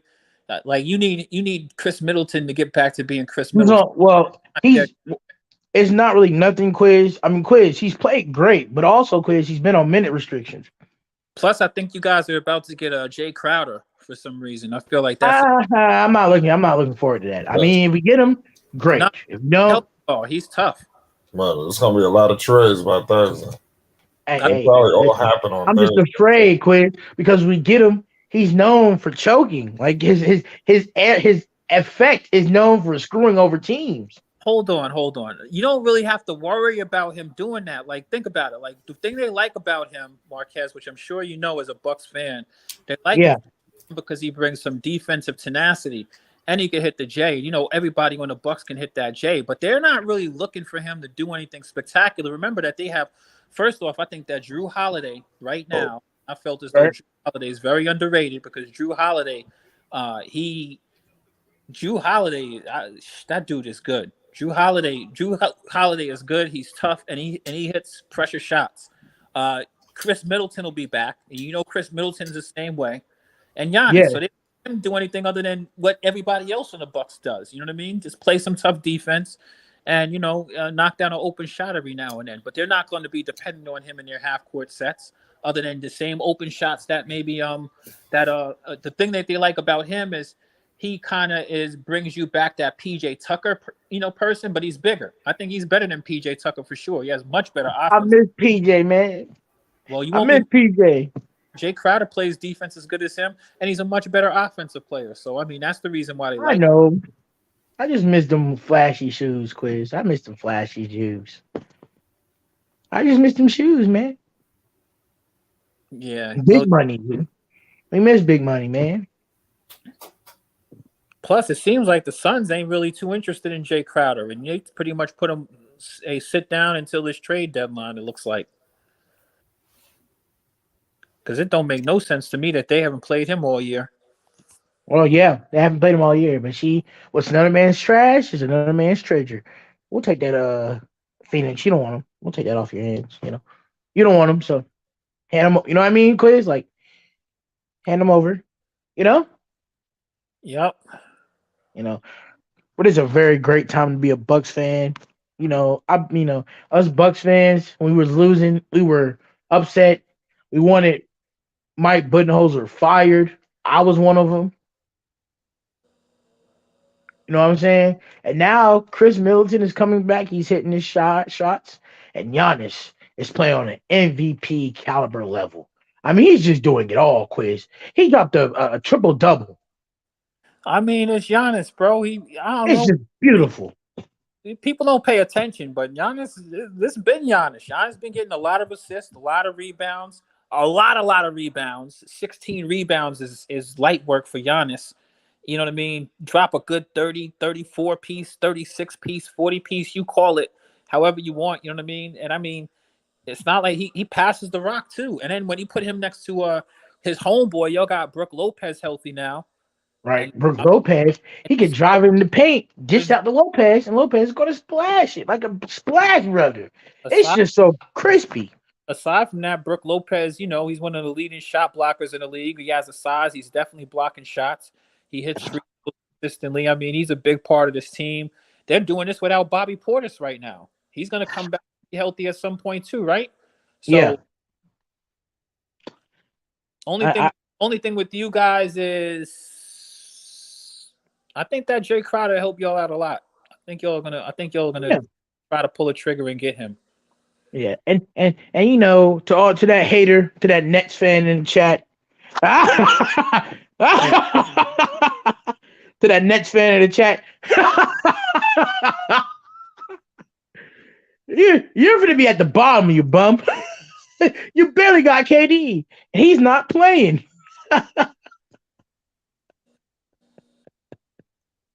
Okay, he's a trip, man. When he coming back? Oh, KD, I don't know. It don't look like he's coming back until after All-Star break. But Right. Hopefully.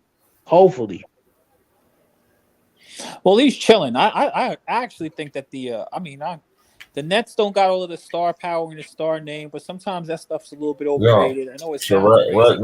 right now, I'm actually trying out Kyrie Irving in 2K for the first time. What? I'm doing that too. I'm doing that too, Flight. Let's do Kyrie Irving. It's just freaky right now. I'm telling you. Yeah, they I'm gonna got tell you Oh, I what, just that's broke gonna my work out. ankles. Listen, I just broke my ankles. and Flight, that's gonna work out a lot better than people think right now. Because the Yeah. reason why, one of the main reasons why the Mavericks were interested in a dude like Kyrie is because when Luka goes to the bench, the Mavericks go from the best offense in the league to like the To the worst, worst. right? And so it's not just a matter of them playing next to each other. You follow what I'm saying, Flight? It's about them Right. being able to stagger them so that, you know what I mean, when you sit Luka down, then Kyrie can take over the offense. You know what I mean? Yeah. So they're going to have plenty of room to operate. And at the Yeah, end of the ball game, this dude can shoot too. Kyrie can shoot. yeah, and I don't think that they're Sniper. stupid. Kyrie can play off the ball. I think Luka will have the ball at the end of the game. He gonna be the shooting guard. Scorer, but I think that Kyrie, because at the end of ball games, one of the other things Kyrie has a better hands. He gets in transition sometimes a little bit better than Luka. Yeah, man, to me, he better than Luka. To me, Nah, Luka's he's a stat pattern.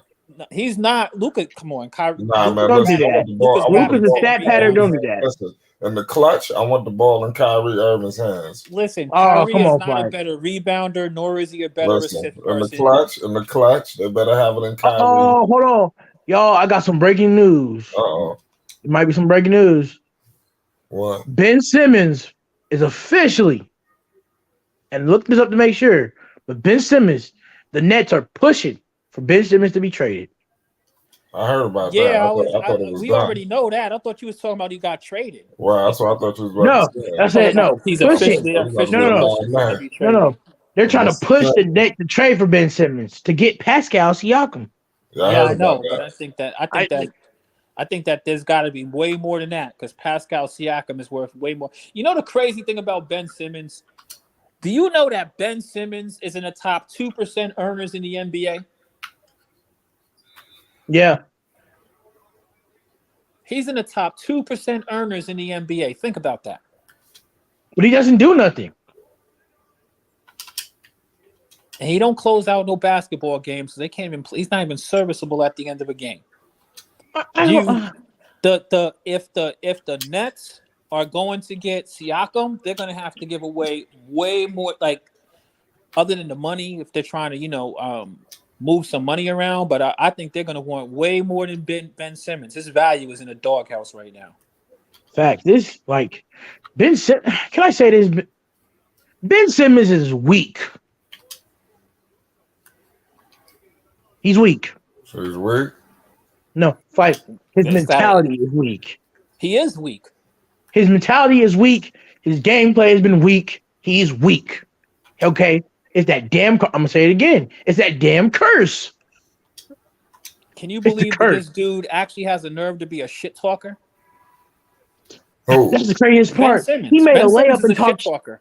Bruh, he made a layup one night when I watched him play. He made a layup and started talking shit to the other team. He made a layup against my Bucks team and started talking shit. You made a layup, bro. I'm not talking about just now. He's always been a shit talker. He's notorious in the league. He's one of the biggest shit talkers in the NBA. And it's trash. Make that make sense. Trash. He's worse than LeBron. I mean, being worse, a lot of people are worse than LeBron. So, No. I mean, no. What I mean by is, you see, LeBron's mentality is that cry baby, crying for fouls, building up his team and asking for all these superstars. He has that weak mentality. All right, That LeBron asks for everything mentality. That entitlement mentality. But That's what he LeBron's a has. nice guy. LeBron's not a shit talker. LeBron's actually a nice guy. Okay. With the exception, He's not a shit talker now. With the exception of Isaiah Stewart, who he elbowed. I thought that was dirty. He punched him. That wasn't even an elbow. That was a back fist. He's not a shit talker now, Quiz. But LeBron was a shit talker back down in Miami and Cleveland. Don't let nobody tell you he wasn't one. Oh, yeah. They were cocky as hell. He was definitely cocky.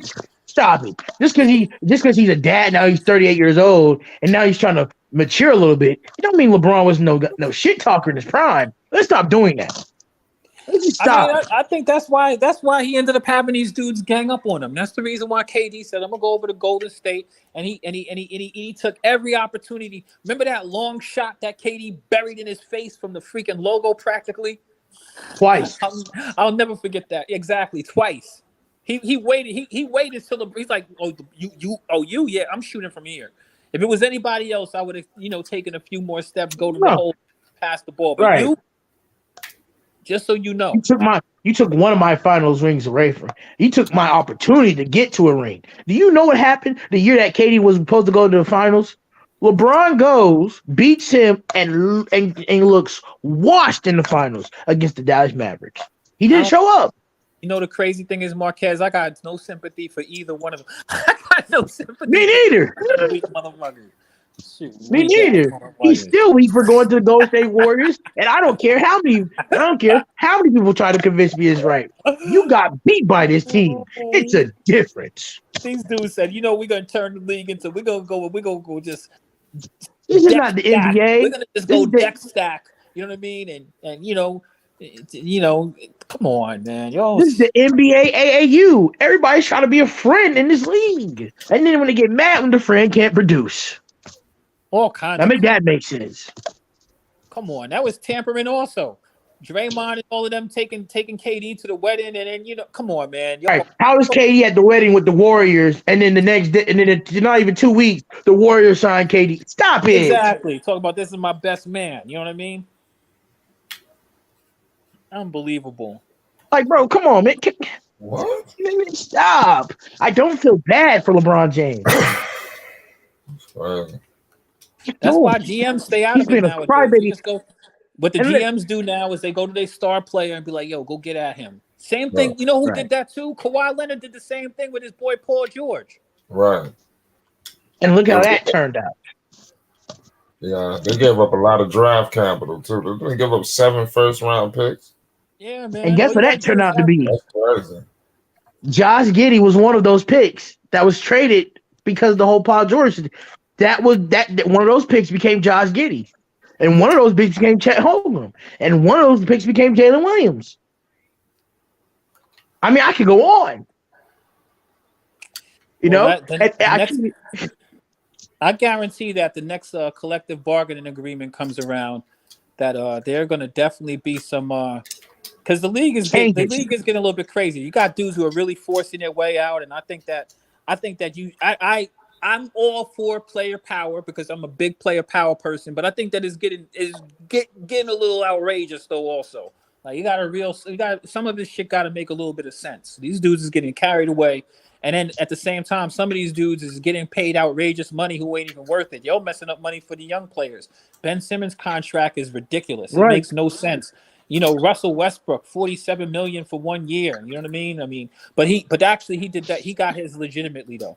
He got his legitimately. Steph Curry is the highest paid player in the NBA with 48. Russell Westbrook has 47. Yeah, but Steph Curry, Steph Curry is, you could justify it's worth the 48. Right. He plays when he's it's healthy. Worth the you know 48. what I mean?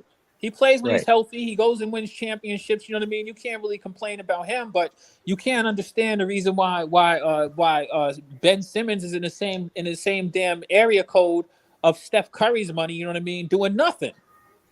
No, thank you. But I'm gonna put this out here too, Quiz, and tell me if I'm wrong. But we're gonna go back to LeBron again, because I hate when people say this. Oh, LeBron James wanted to leave Cleveland. LeBron James left Cleveland because that team wasn't caliber talent. I don't want to hear them crybaby ass excuses. The real truth of why he left was because he couldn't beat Kevin Garnett and Paul freaking Pierce. Yeah, well, that's why he left. Well, maybe instead of letting professionals make choices, maybe part of the problem was when you went and got your high school basketball coach and said, "Hey, I'm gonna give you a professional coaching job." You know what I mean? Like when you want to start doing stuff like that and really want to do the GM, make all the decisions for your franchise and and make everybody, kind of like, And do you know what he did? You know what he did to Miami? Because he was emotional and a crybaby.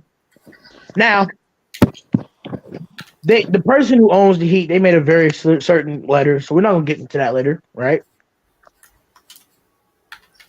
But he forced his way out of Miami. We left Miami, right? Yep, he definitely did.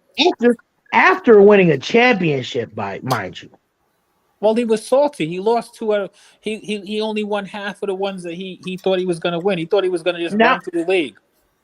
But hold on, he's a goofy because Tim Duncan was still around.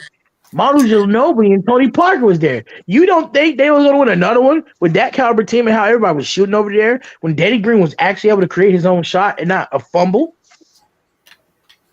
I mean, I could go on. LeBron will never be better than Michael Jordan. We're gonna have me and Zena about to have a really nice GOAT debate coming up in a few episodes, so stay tuned to that. But yeah, my thing is, I'm gonna tell you like this. I was a big LeBron fan. I'm still a LeBron fan, but I hold the people that I'm real fans of, I hold them to high standards. Thank you. Michael Jordan, like, what more can I say? Nothing. The dude retired, when the dude retired, Flight, you're a New Yorker. You already know how many times he daggered the Knicks. I mean, like, the Garden. I'm talking about in wars. I'm talking about in epic wars that were physical. Yeah. His will to win is unprecedented in the NBA. Stop. And I mean, he didn't just win. He didn't give you a big speech about how he was going to do all of these things. The man retired with a three-peat. This is the first three-peat. This isn't with all of these other people, and this isn't with him trying to tamper and stuff like that. The man came and produced a three-peat. Why am I saying that? Because people did things that can't be done now. They can be done. They can't. And I'm gonna say this, Quiz, before you continue. Go ahead. So I understand having to boost up your old players, but Charles Barkley, Charles Barkley, he's a great player, right? Right? Absolutely. Who would you take in a one-on-one? Charles Barkley or Giannis? I mean, come on, man. You're talking about Giannis. No. Because I'm tired of people doing this. Actually, who's doing that? Why don't you answer that stupid ass question there? Who would you take? Why is he making this stupid ass comment? That's crazy. Charles Barkley is better than Giannis. Listen, man. Barkley was better than Giannis in certain areas, but overall, man, I mean, come on, Giannis.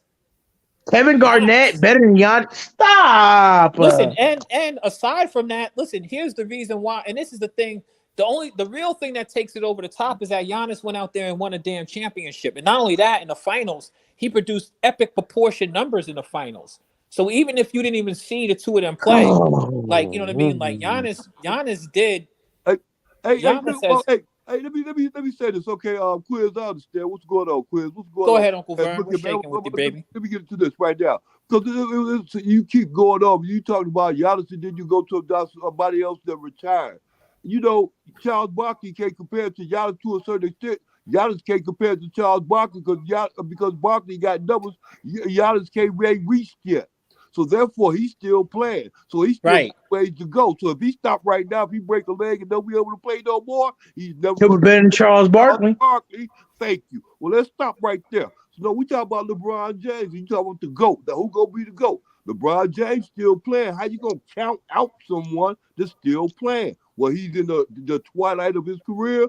I wouldn't say that. Even if he was retired today or tomorrow, he wouldn't be better than Michael Jordan. You bring confusion because when you talk and I talk, it makes it sound like, well, get it. You already know that, so that's why you keep doing it. But you can't compare LeBron James to nobody else just out of the game because LeBron James is still in the game. Therefore, he can still accomplish a lot of other things to come. So you can't do that. So when you do that, you sit up there and you just hot air, bruh. Yeah, Okay. and he's played for 20 And- years, and if he would have been able to, if he would have done certain things, he would have already done them, and he ain't gonna get a All right, three-peat, that's for sure, not one. Okay, Right. I say what if, because you can make it a easy what if because it's possible. What if means it's possible? What Well, if he ain't gonna win. wait, He ain't gonna win. okay, He ain't gonna win 7 what scoring titles. if He only the got next one. 3 years? What if the next 3 years he finds himself winning 2 championships or 3 championships out of the next 3 years? So then you got to revisit that same conversation. You You have know what, Uncle Vern? In that scenario, if he does that, He's the I GOAT. can't even say anything because right now the Lakers are like 13th. So I mean, just Right. winning this If one he right can here carry alone this team, is so improbable. And aside from that, Uncle Vern also, because I agree with a lot of what you just said. To be honest with you, first off, like he was talking about because Charles Barkley's an all-time great player. There's no question about that. Giannis is Yes. still playing. You know what I mean? It's disrespectful to Charles Barkley even to do all of that. But Giannis, you know what I mean? He still has a long way to go. He's already accomplished shit that's gonna put him into. No, he didn't. Giannis, You don't think so? No, because to me, if you sit up there, you made the right. When you compare with what's the name did, Marquez did. He made the right comparison because Giannis ain't nothing but another Charles Barkley. All right, yeah, but Using his body to get over. He ain't nothing but a 6'11" Charles Barkley. yeah, but the thing about it was What- Charles what- Barkley did that. What Charles did he Barkley do did that at best? 6'5". he doesn't play like Charles Barkley. You're wrong. But who's this Quiz? This is Quiz right here. Hey, Listen. yeah, I know. Quiz. Well, tell me something that Giannis do better than Charles Barkley. Tell me. Win a championship. Hey, wait, come on, Quiz. Win a championship. That's what he Shit. does better than Charles Barkley. Quiz, I'm gonna tell you something. You know what's winning with the organization of the Bucks? And remember, because I'm around here, I'm Milwaukee. You know what's winning with them is the fact that these owners spending some money. The Bucks didn't have the highest payroll in. Look, Uncle Vern, I love Charles Barkley. Charles Barkley's my brother's favorite player. I respect the hell out of Charles. In fact, I just shouted him out. What's that? Charles Barkley ain't nothing. Really ain't nothing. His game wasn't all that. Yo, bugging. Charles Barkley was fire. This is what I'm talking about. Uncle Vern, go back and look at the Dream Team. You know who was the leading scorer on the Dream Team? Charles fucking Barkley. Go look up Chuck Daly. Go look up Chuck Daly interviews. In fact, go look at Charles Barkley just did an interview on All of the Smoke. Charles Barkley. Check that interview out. Hey, quiz. Charles Barkley, all brains, no bronze. But let me tell you that. I mean, all bronze, no brains. But let me tell you.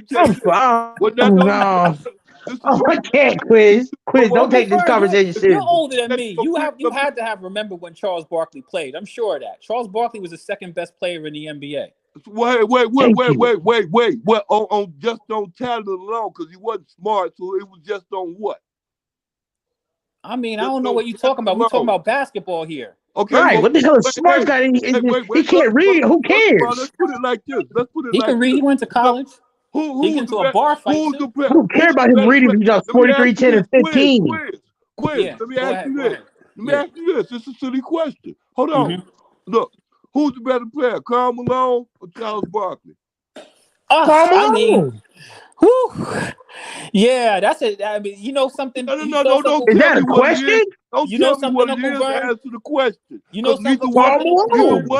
Neither one of them really was all that Hall of Fame kind of material. If you ask Uncle Vern, stop it. Karl Malone's top 3 in scoring. Stop it, Uncle Vern. Stop. Oh man. I mean, they're both Hall of Famers. You said they're not on that Hall of Fame level. You talking about 2 Hall of Famers? To a certain, bro. To a certain extent. Wait. Let me take that back. Let me make myself understood. They not in the GOAT talk. No, not at all. And I agree with that. Let's get that understood. Yeah, but that's top 50. They're easily 2 top 50 players of all time.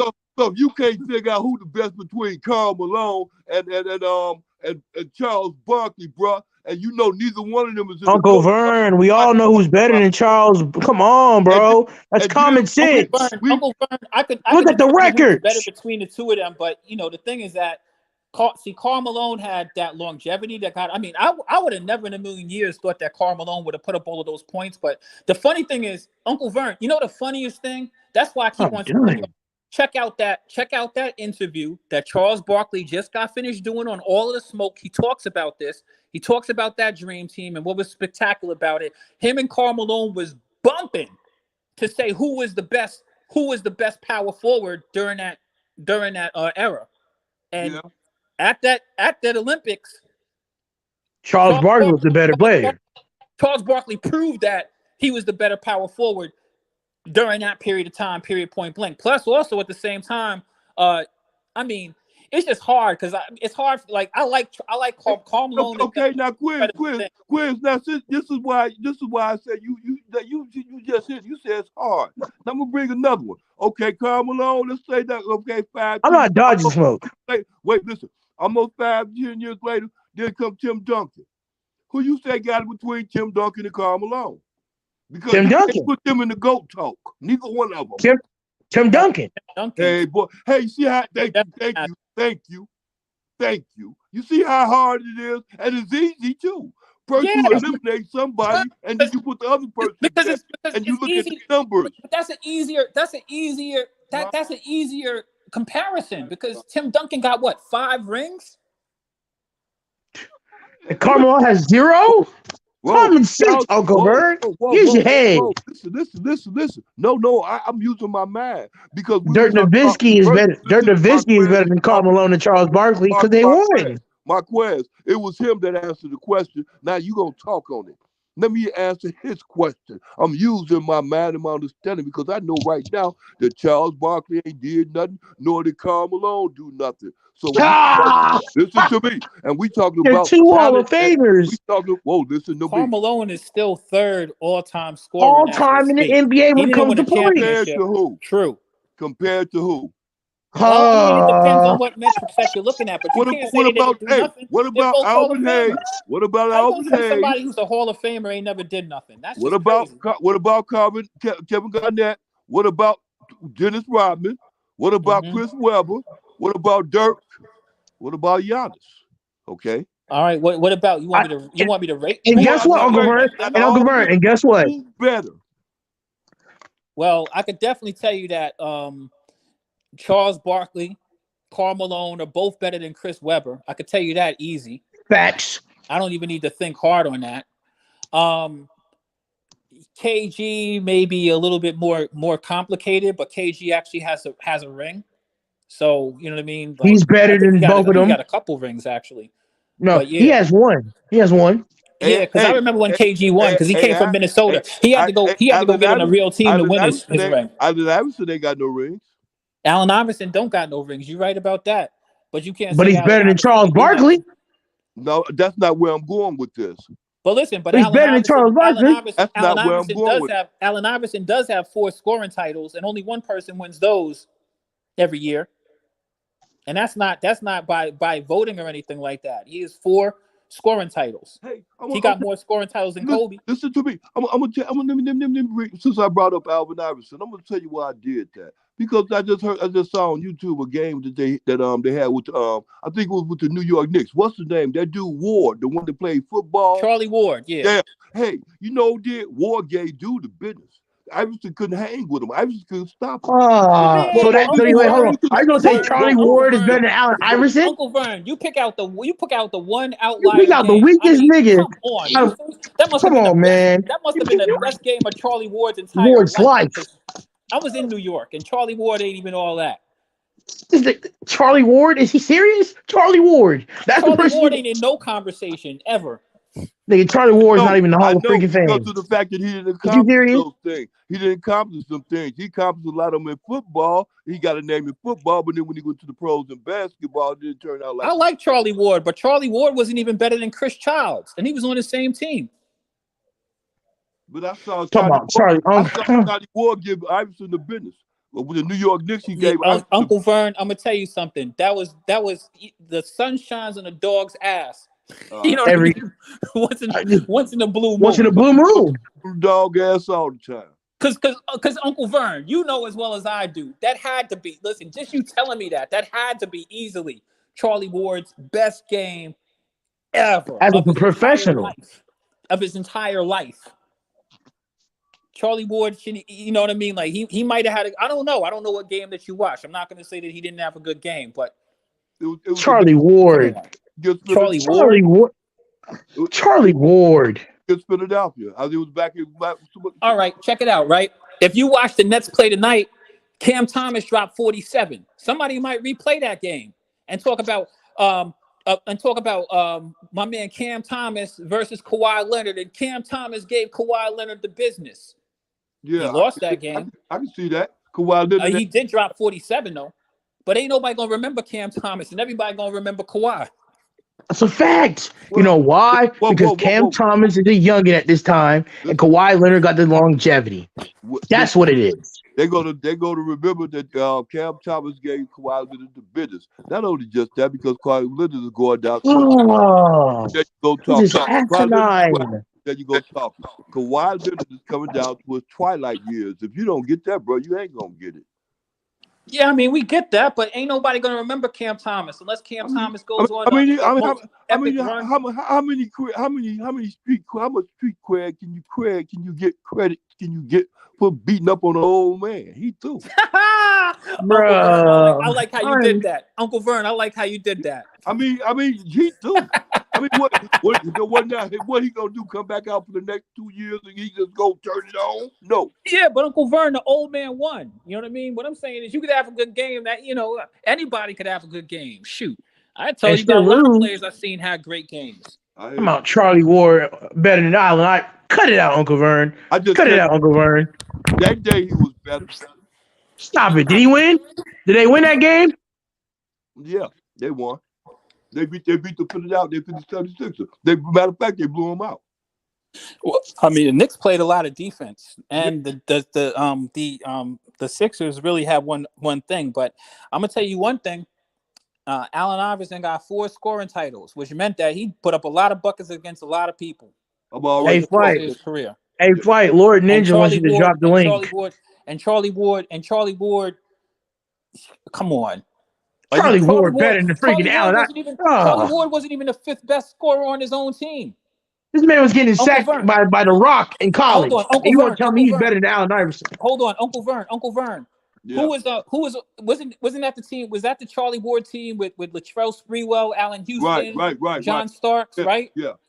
Come on, you know that Charlie Ward. That team also had what? Patrick Ewing, right? Yeah. All right. Yeah, it did. Hold on, y'all. We got a new guy. Who's Lord Ninja? I don't know. That's one of my Kansas friends, I guess. No, it ain't. You know him?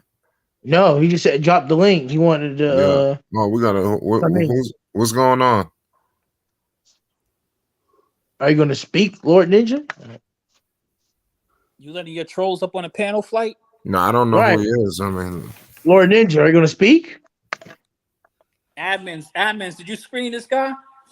Right. Like hey, Lord Ninja, are you gonna?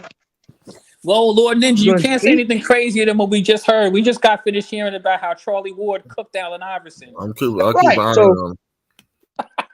Right. I mean, hey, let me wait. I'm confused. Is he gonna speak? Hey, well, first of all, let's get up off here because you want to play games, but I ain't here to play games. All right. So play games? You're saying blasphemy. Charlie Ward is better than Allen Iverson? I want to get back to my point. See, like, because you wouldn't listen to my point. My point is, if I see somebody getting you all the time, then you ain't better than they is. It's like Charlie Ward was not getting Allen Iverson all of the time. Listen. He doesn't know what he's talking about, Chris. Charlie Ward. He pops up with this one game in the history. It's better than Allen Iverson. What? I'm done.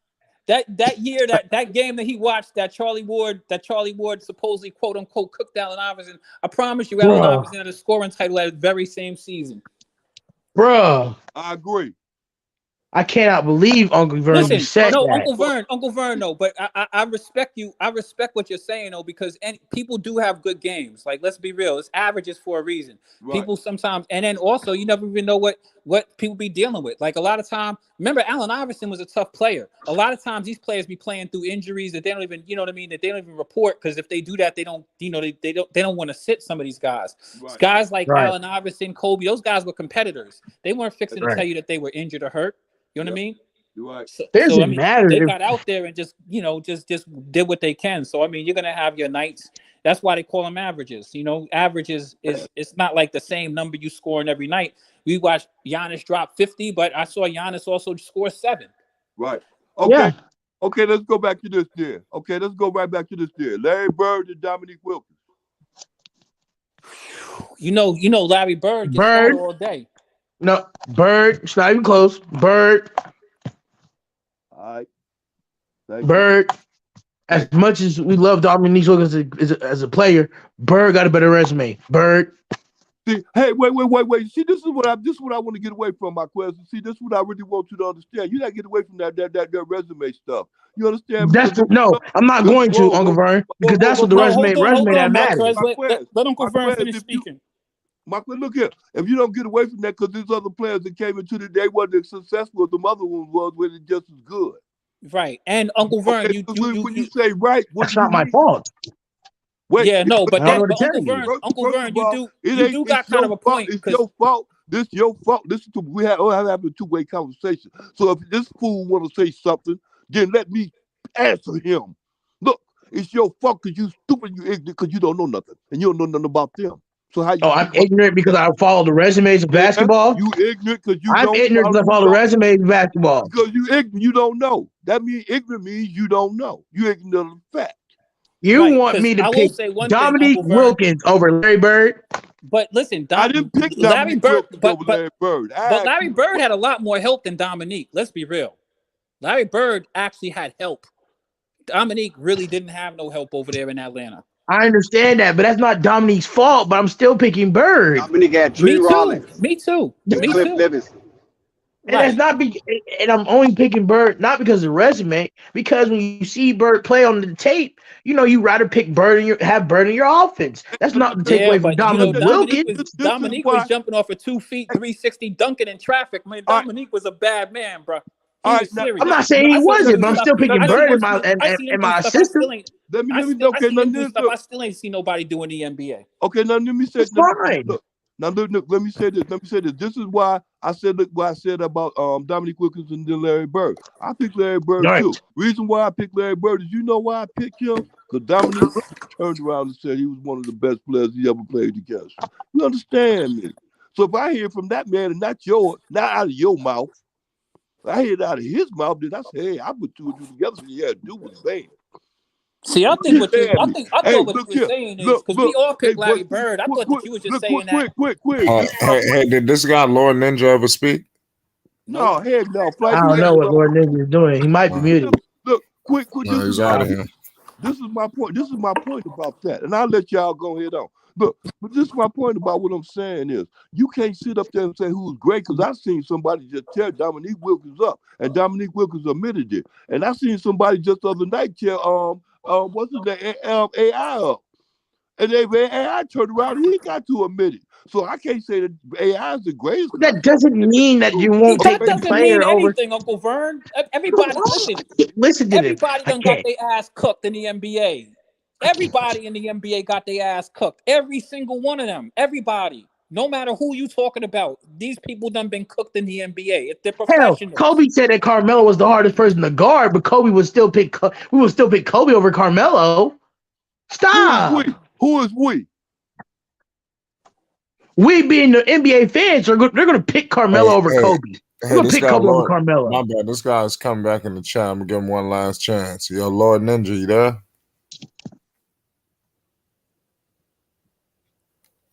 Fix your audio, Lord Ninja. Bro, he has to get off the. He has to press the unmute button. He did, but I just can't hear him. You gotta get off that Obama phone, Lord Ninja. Bro, get your.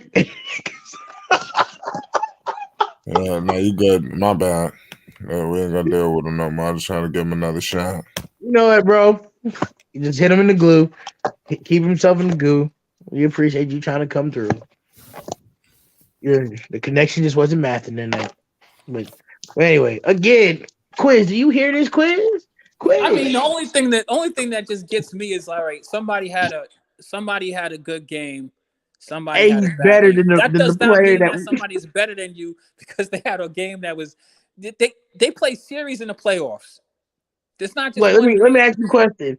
If Eric Snow dropped 20 points on Kobe in a game, is Eric Snow better than Kobe? Come on. I'm just no. We gotta use Uncle Bird's You know what? logic. In fact, you know what? Logic.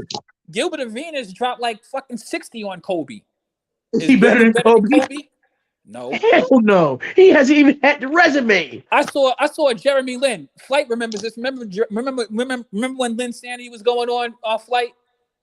Oh. Jeremy Lin dropped 38 on Kobe's head and won the game. Outscored Is him he and all better of than that. Kobe? Is he better than Kobe? Of course not. Of course not. So what is Uncle Vern's logic? What is your logic? I thought he was just trying to say like you have to respect I could respect the player. Like that's all I was saying. It's like you have to respect certain players. I'm gonna respect Dominique Wilkins, absolutely.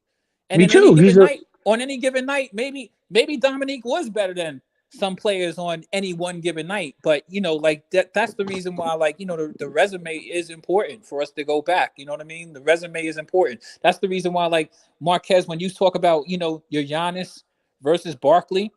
I love Barkley. I mean, you know, Giannis But still look has at a the long way to go in resume. his career. It's a long way to go in his career, but If he Giannis, retires there tomorrow, he's better than Barkley. It's not even that just Giannis that he just won a ring. He put on an all-time performance in the finals. All time. Hey, since y'all talking about Giannis, hey, hey, has Giannis ever thought about Who is doing the this? Lakers? This is Lord Ninja. There we go. Where you from? What do you mean? How long you been rocking with this channel?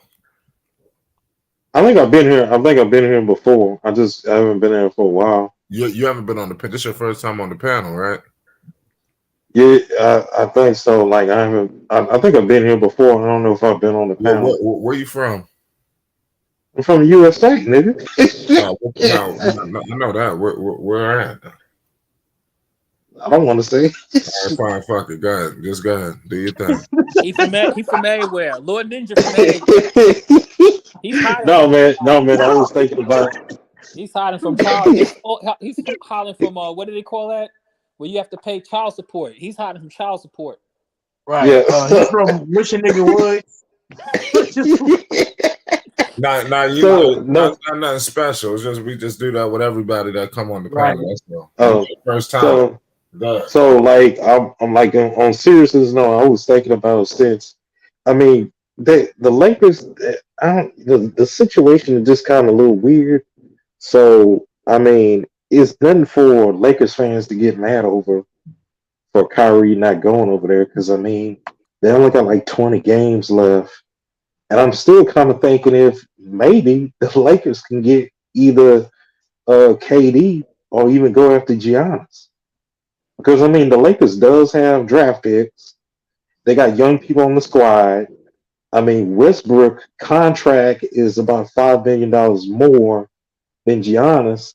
I mean, the Lakers could offer up players to go get Giannis, or they can offer Lord Ninja, how long you been following basketball or flip AD for KD.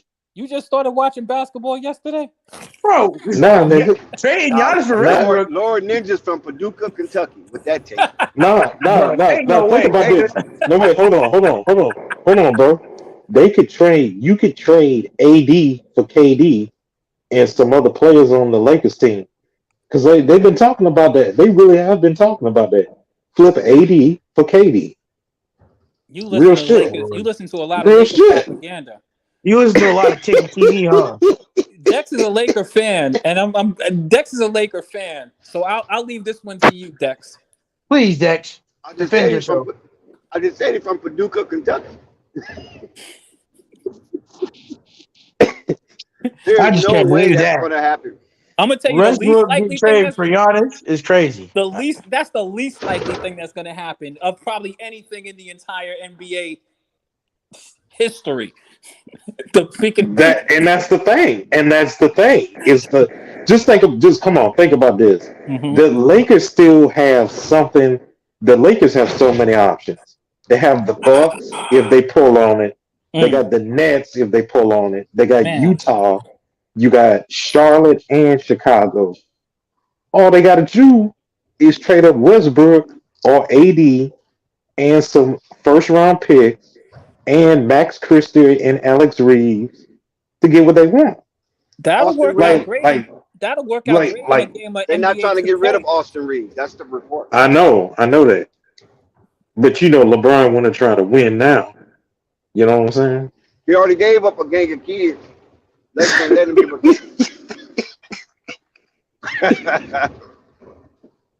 He hot under the collar. My boy, he hot. Why Shit, he hot? Cause he ain't get Kyrie. Ooh,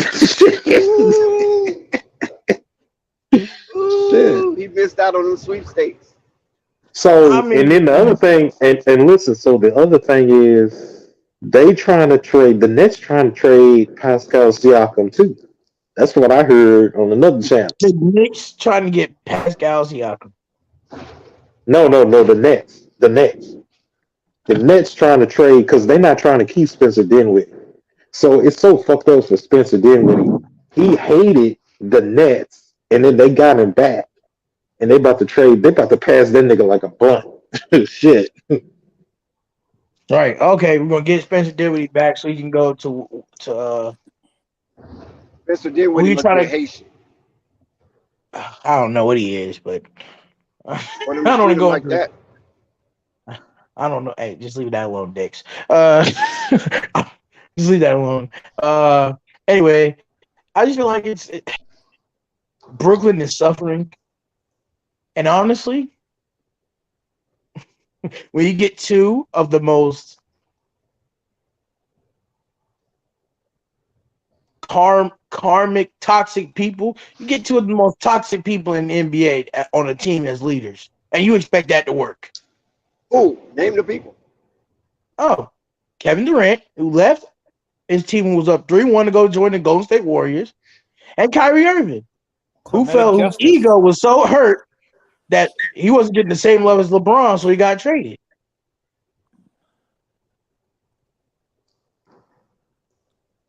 And guess what? They've never won anything since leaving the Golden State Warriors and leaving Cleveland. Because they're toxic, Dex. They're toxic. And Kevin Durant is not a leader. He's not a leader. So no matter where you put him in, he's going to have to play second fiddle to the leader. Because he's Who not did he that play? guy. Who did he play second fiddle to in Golden State? Stephen Curry. No, he didn't. Yes, Yes, he he did.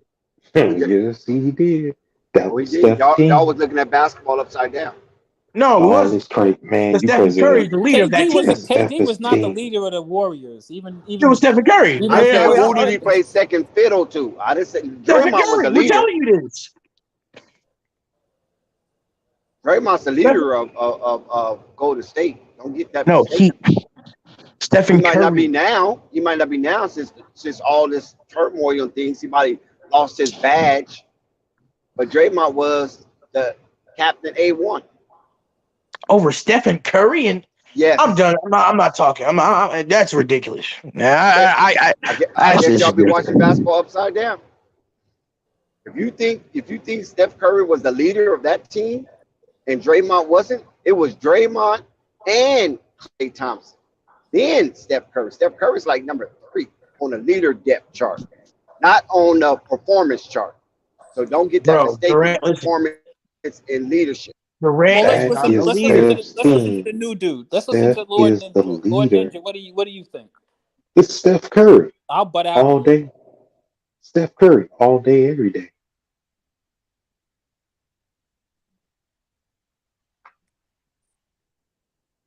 Care to explain why, Lord Ninja? Because when he went there, Steph Curry gave goddamn Thank Kevin you. Here you Durant go. the keys. Here you Are go. you There crazy? you go. It's Steph. There you go. That's exactly what happened. He stepped aside and let Kevin Durant But do that his doesn't mean thing. that. After no, that means a lot. I mean, that shows some leadership and it shows some smarts But that because doesn't. everybody knows Kevin Durant was the best player on that team.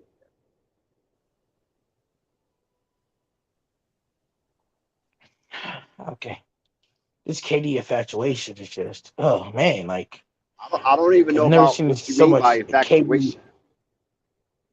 It's the infatuation, like bro. It's just take it. No, I'm Just just take telling you the get away from the procedure jock trap. It's and crazy. the hierarchy and the protocol of Golden State Warriors was Draymond Green was their vocal leader. He got I everybody understand. Like regimented. You can't understand I get. because you just No, said I get it. infatuation It's with like KD. It bro. has nothing to do with KD. We I talking mean, about it who's the does. Like leader. this is. If Curry was Let's talk not about the the leader, truth. Like we're talking about the truth. It's about the infatuation, the jockstrap writing. Like, let's just say what it is. well, KD's never been a closer in listen. his I'm just career. listening what you're saying, and I repudiate you for saying that, especially It's the coming behind my truth. take. It's the, Kevin Durant. Kevin Durant was the best player on that Warriors team, and he showed it and he proved it. just because he Steph hits two Curry, clutch shots from you heard LeBron, Lord Ninja. You you heard Lord acting Ninja. like, and, bro, Steph Curry. It doesn't He matter showed because you. Lord Ninja Kevin just gave Durant you can the go down, the process. Warriors can still win. The Warriors didn't win nothing when KD went down. What are you talking about? The Warriors did with nothing when Clay was down either. I mean, what's your point? I mean, No, as we Clay get was still into it, there. Clay went down in the finals. correct. Kevin Durant Correct. went down before the finals. Correct. And they still went to the finals while he Dude, was injured. listen. You can't rewrite history Bro, because you Kevin don't even know Durant is history. not. What do you mean don't know history? The history of the matter is he left Golden State and he hasn't won a damn thing All since. you do is bumping your gums and making a whole lot of noise. It's Bumping my clamorous, gums for but it's what? not correct. So it's not correct that Kevin Durant left and hasn't won a championship What since? are you talking about left? We're not even talking about that. We're talking about Kevin Durant as a warrior. We're not talking about before nor after. We're talking about during. We're talking about the constant present. When he He was a only won warrior, he was two. the He won best two player on the team. championships. And He and won two he championships. hold on. And he was the number one option. He'd been played second fiddle to nobody on that team. So where y'all got that from, I don't know. It's not correct. And Bro. Steph Curry was Offensive never the rise. leader. Draymond Green always have emerged the leader All right, of bro. Golden State All right. since Monte Ellis left. I've never seen the KD jock writing is just crazy to me. Okay, well, I you just can say what you want to say, crazy. and it Like might sound good to you. there's so much pump faking with the question. Like I just don't understand. Lord Ninja, Like how do you feel about this? What do you think? I mean, it's pretty simple. I mean, Steph Curry is still the leader of the team. Because think about this: if Draymond is the leader of the team, why the hell would the Warriors would try to trade him, and then Draymond just No, not now, said, Lord. I just told you not now. Because all the things that just took place recently with all the turmoil, he lost his badge. Oh, all right. So it was only because he punched Jordan Poole in the No, face it was that he lost before his then. He was leadership. doing a lot of antics on the court that was costing Golden State games. Yeah, he Didn't throw always it been out in doing crucial that. times. He been but doing that the that's whole been time he went Draymond his there. entire career. Making like this is Listen now. making like this is Listen, when something you new. hold on.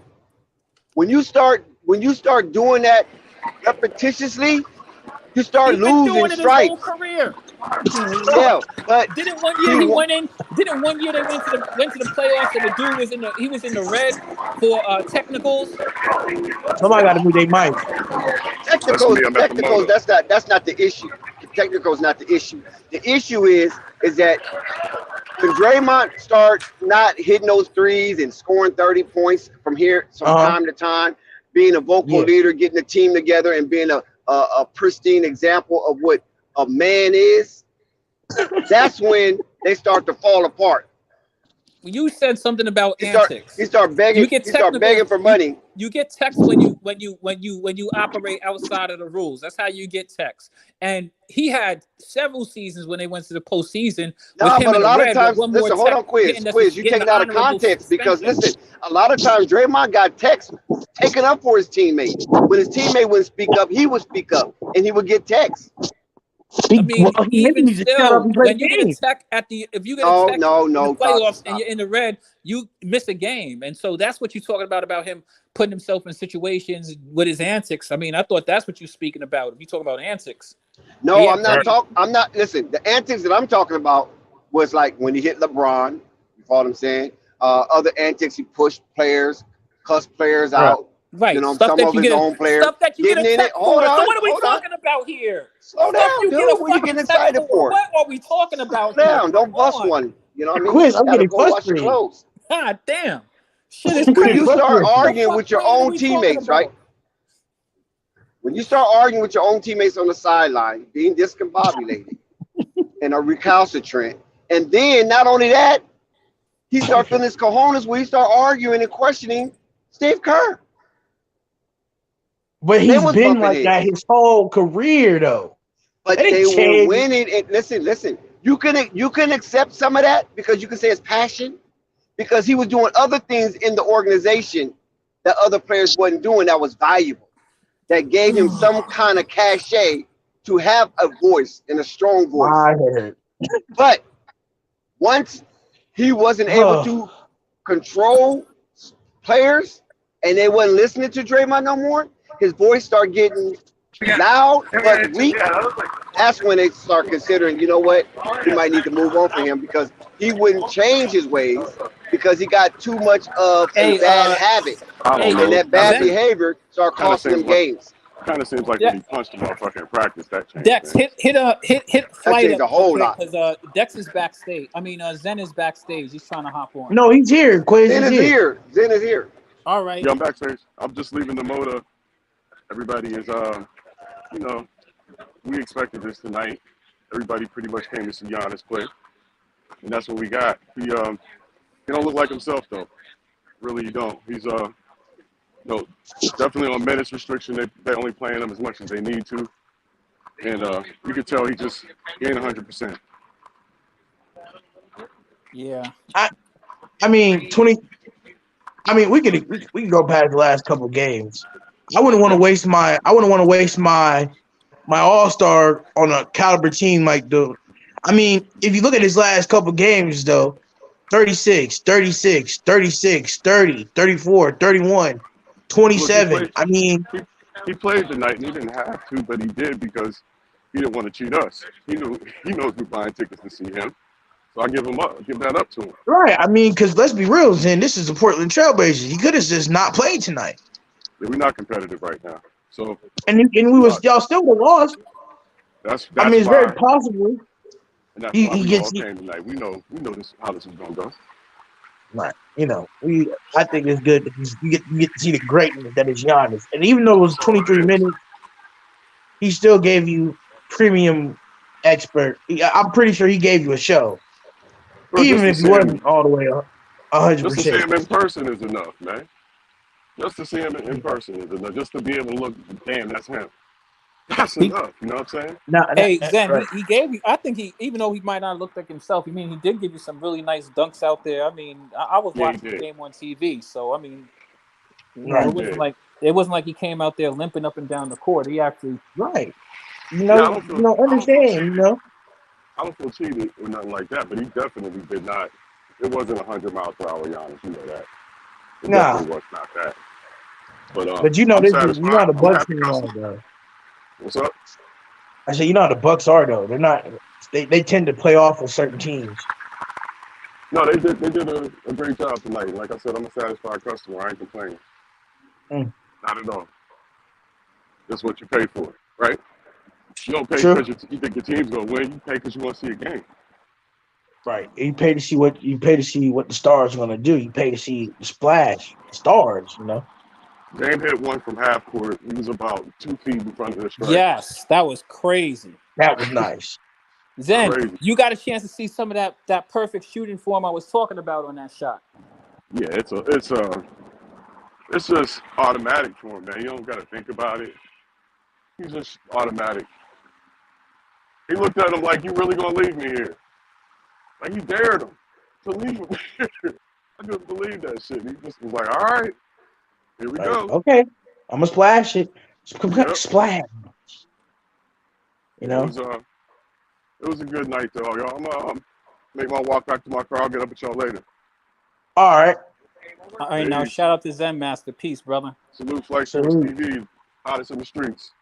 That's Yes, right. sir. Zen Master with boots on the ground at the Motor Center, watching the Portland Trailblazers play live and witnessing a massacre, and saw Giannis 7-0, in person baby. 7-0. as the Milwaukee Bucks continue their win streak, one of the hottest teams in the NBA, if not the hottest team right now. 10-1. 10-1. Let's be more specific. 10-1. Let's go. So salute Zen for giving us the update on Giannis, giving us some behind the scenes that's not being reported in mainstream media. You get that here at Flight Sports TV. Shout out to our boy Zen Master, the Legal Podcast. Also joined with his host quiz. Go check it out. Be a part of the movement. Do y'all thing. Right. So yeah, that was good info from Zen. Giannis is a leader. He's a better leader than KD. Respect it. Quiz. He's a better leader than KD. You gotta respect it. Hey man, you know I'm not gonna lose no brain cells. Right, because what I just heard talking about Draymond Green is not he's a leader, even though he does text and all this, and that's your leader? Okay. Yeah, that's their leader.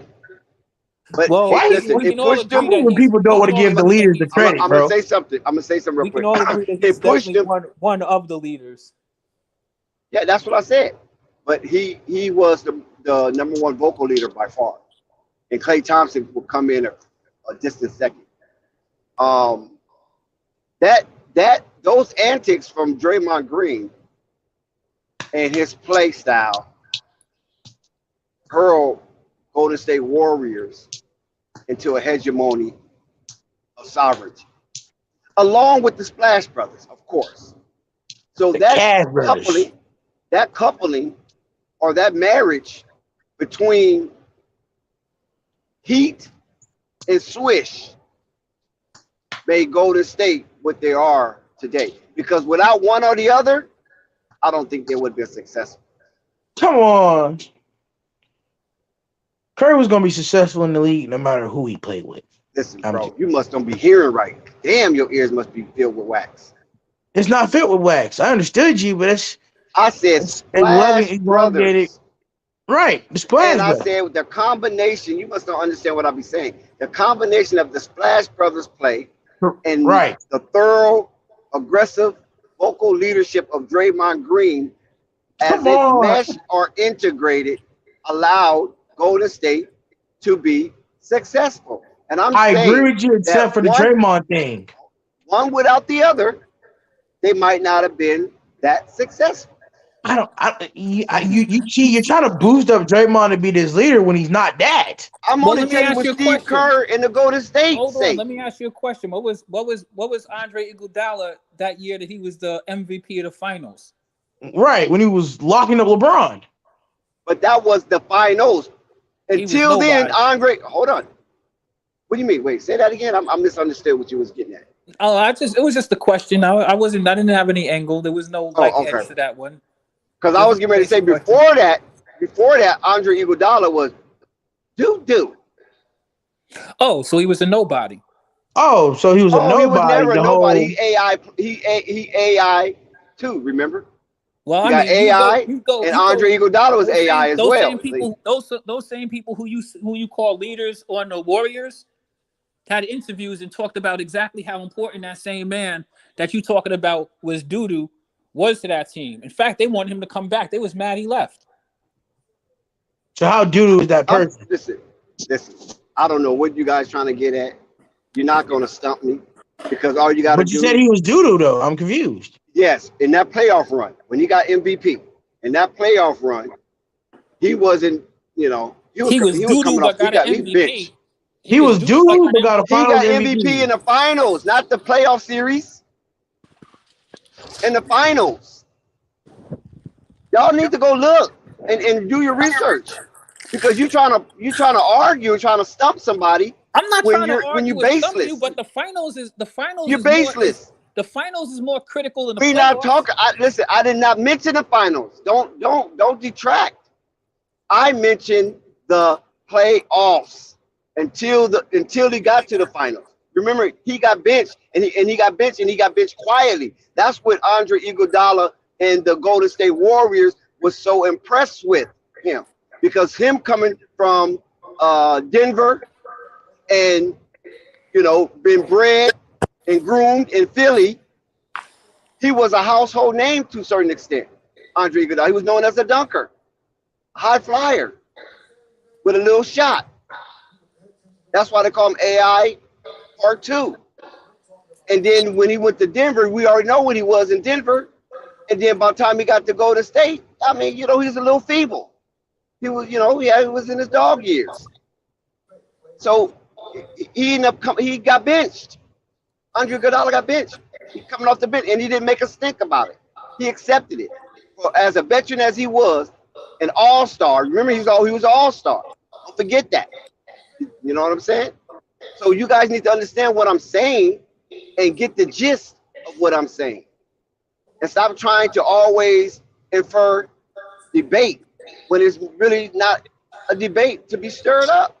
You got to do is check the history and stop being a revisionist. I think it's a debate.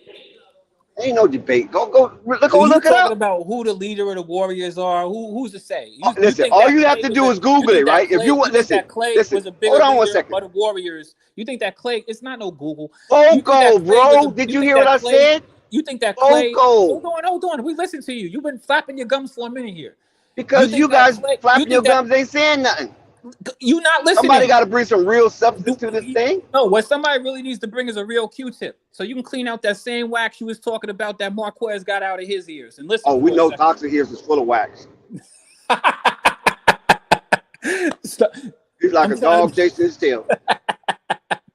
Hey, he probably got the dog tail in his ear right now, cleaning out the wax. Either or.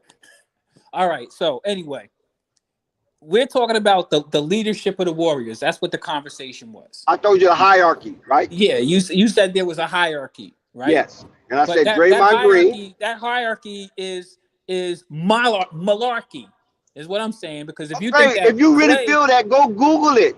Just Google it. It's no look Google at the comp. No, listen. You want to see who got the? You want to see who got the C on their jersey? Who got the C on their jersey? Listen, bro. Let me show you how to shepherdize, because apparently you don't know how.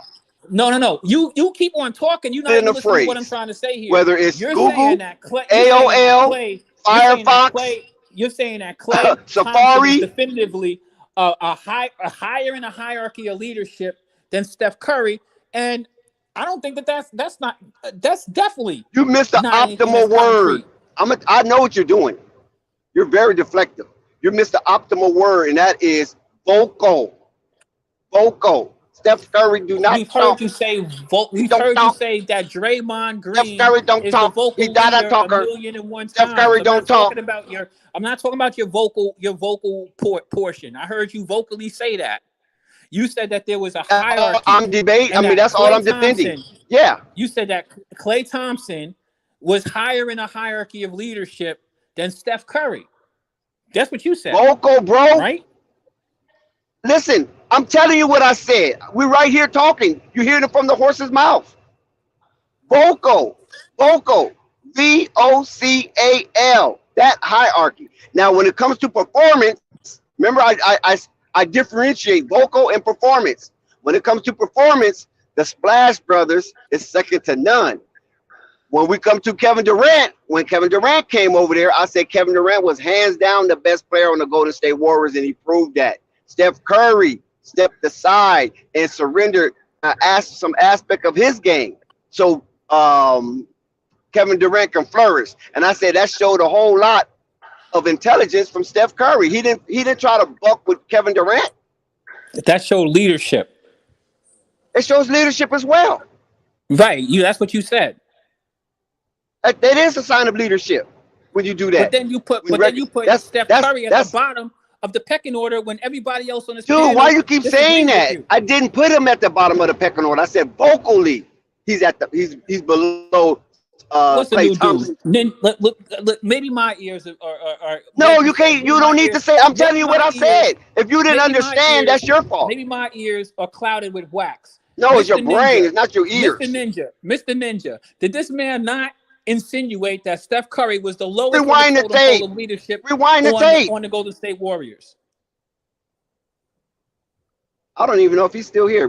All you gotta do is rewind the stream. You know exactly what I said. I said vocal. If you didn't hear that part, that's on you. And you still trying to stand your ground. That's asinine. It's not asinine. You literally inferred that Steph Curry. Look, you talked about everybody's a leader on the Warriors. Quiz. Stop it. You said Stop that trying to gaslight. KD was the best player. You said that Draymond Green. Yes, was hands down, he was the best player. Vocal leader, and you said Draymond Green and Klay Thompson were the vocal leaders, and Steph Curry was. But then you also said that Steph Curry showed leadership by stepping out of the way so KD could be there. Yes, there's nothing wrong with saying that. I didn't say Steph Curry didn't have no leadership in him. I never said that.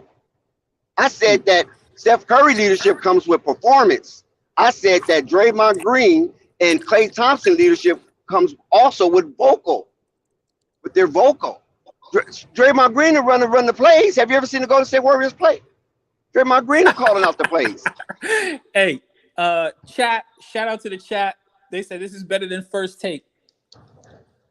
Yeah, Draymond Green is a quarterback for the Golden State Warriors. Well, it's not even my debate at this point. Whichever way.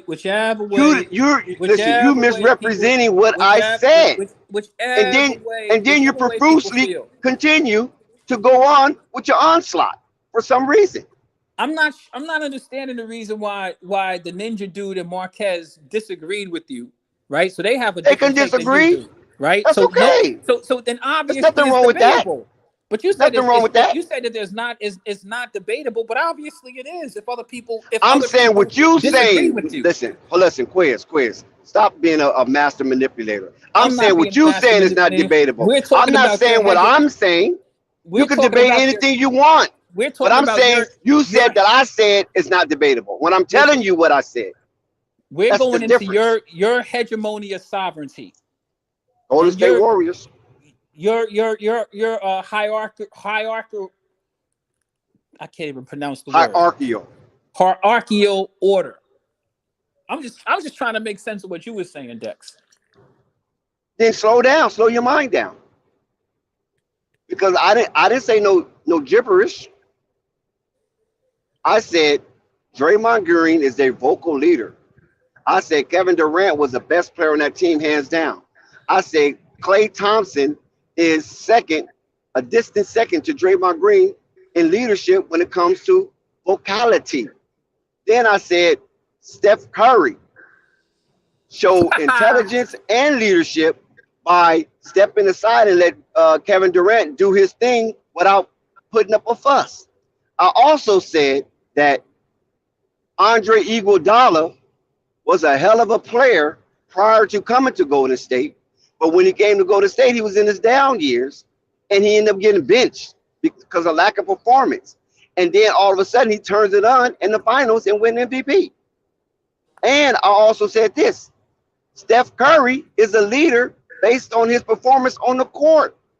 I mean, it's crazy what he do on the court. And he doesn't get in nobody's way when he does it.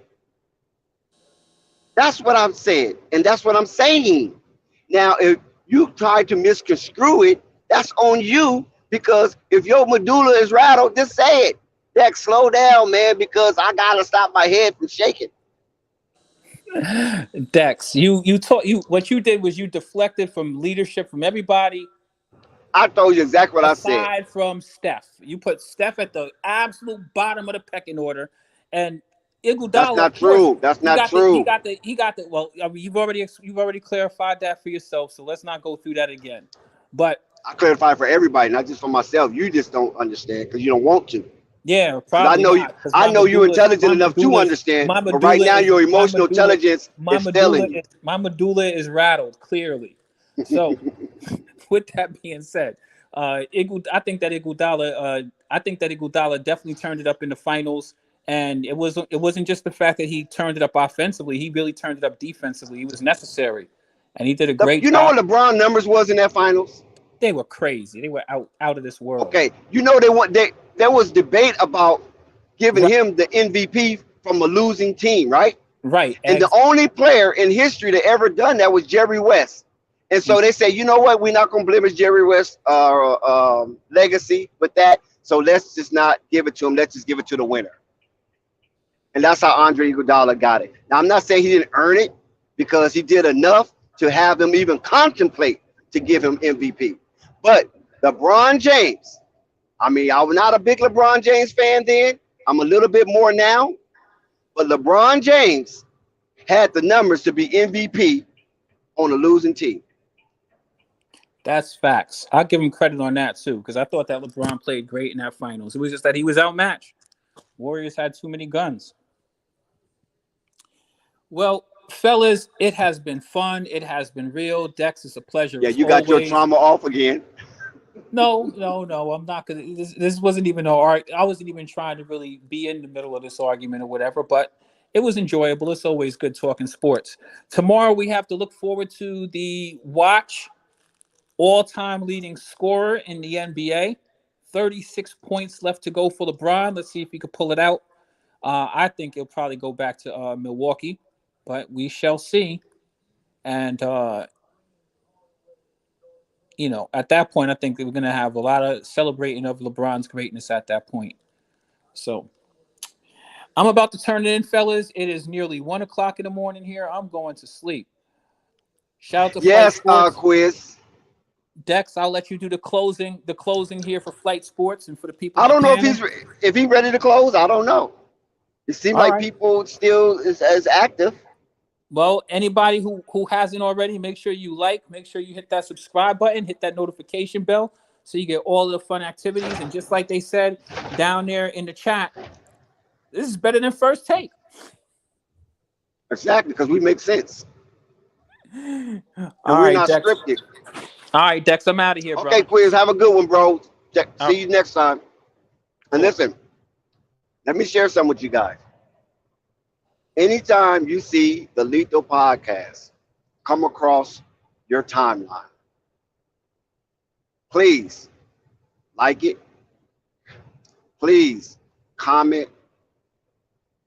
Please subscribe. You got our boy Zen Master and Quiz as a combination of intellect, ingenuity, and comedic content. Yes, they bash the Lakers. I mean, that's their hallmark. But nevertheless, there's great content from A to Z at the Lethal Podcast. So y'all go ahead and check that out. And you want more Quiz and not want more of Zen and not toxic, then you check out the Lethal Podcast.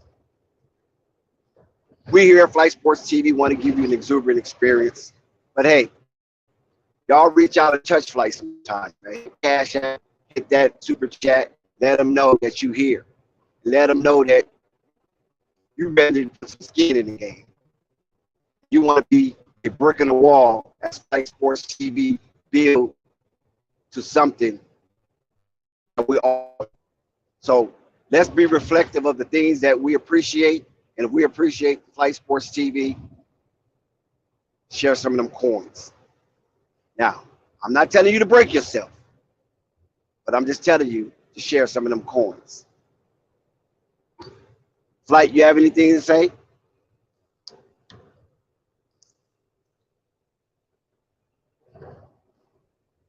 Flight?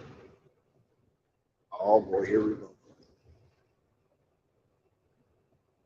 So what y'all expecting for tomorrow? What you expecting for Thursday as the trade deadlines come to a close? Do the Lakers make a move? Do New Jersey? I keep saying New Jersey, but do Brooklyn make a move? Because it don't seem like it was much movement as it has been in yesteryears. The trade deadline seemed to come quick, and it seemed like it's leaving even faster or going even faster. Who needs what? Don't Phoenix need something? Do you think Phoenix have enough? What about Memphis? Is Memphis secure? Pelicans waiting on Zion? That's it? They think Zion is a missing piece? Do any of the cellar dwellers, the bottom feeders, do any of those teams do anything with some of the young cast that they're holding on to? Do they move anything? Do they trade assets or trade for assets? What is going to happen by Thursday? Because it seemed all too quiet after the Kyrie splash. Those sweepstakes are gone. Dallas wins the bonanza. We're going to see how that chemistry is going to hold up. That's right. Kyrie and Luka. That's facts. We're going to definitely see what that's looking like, Dex.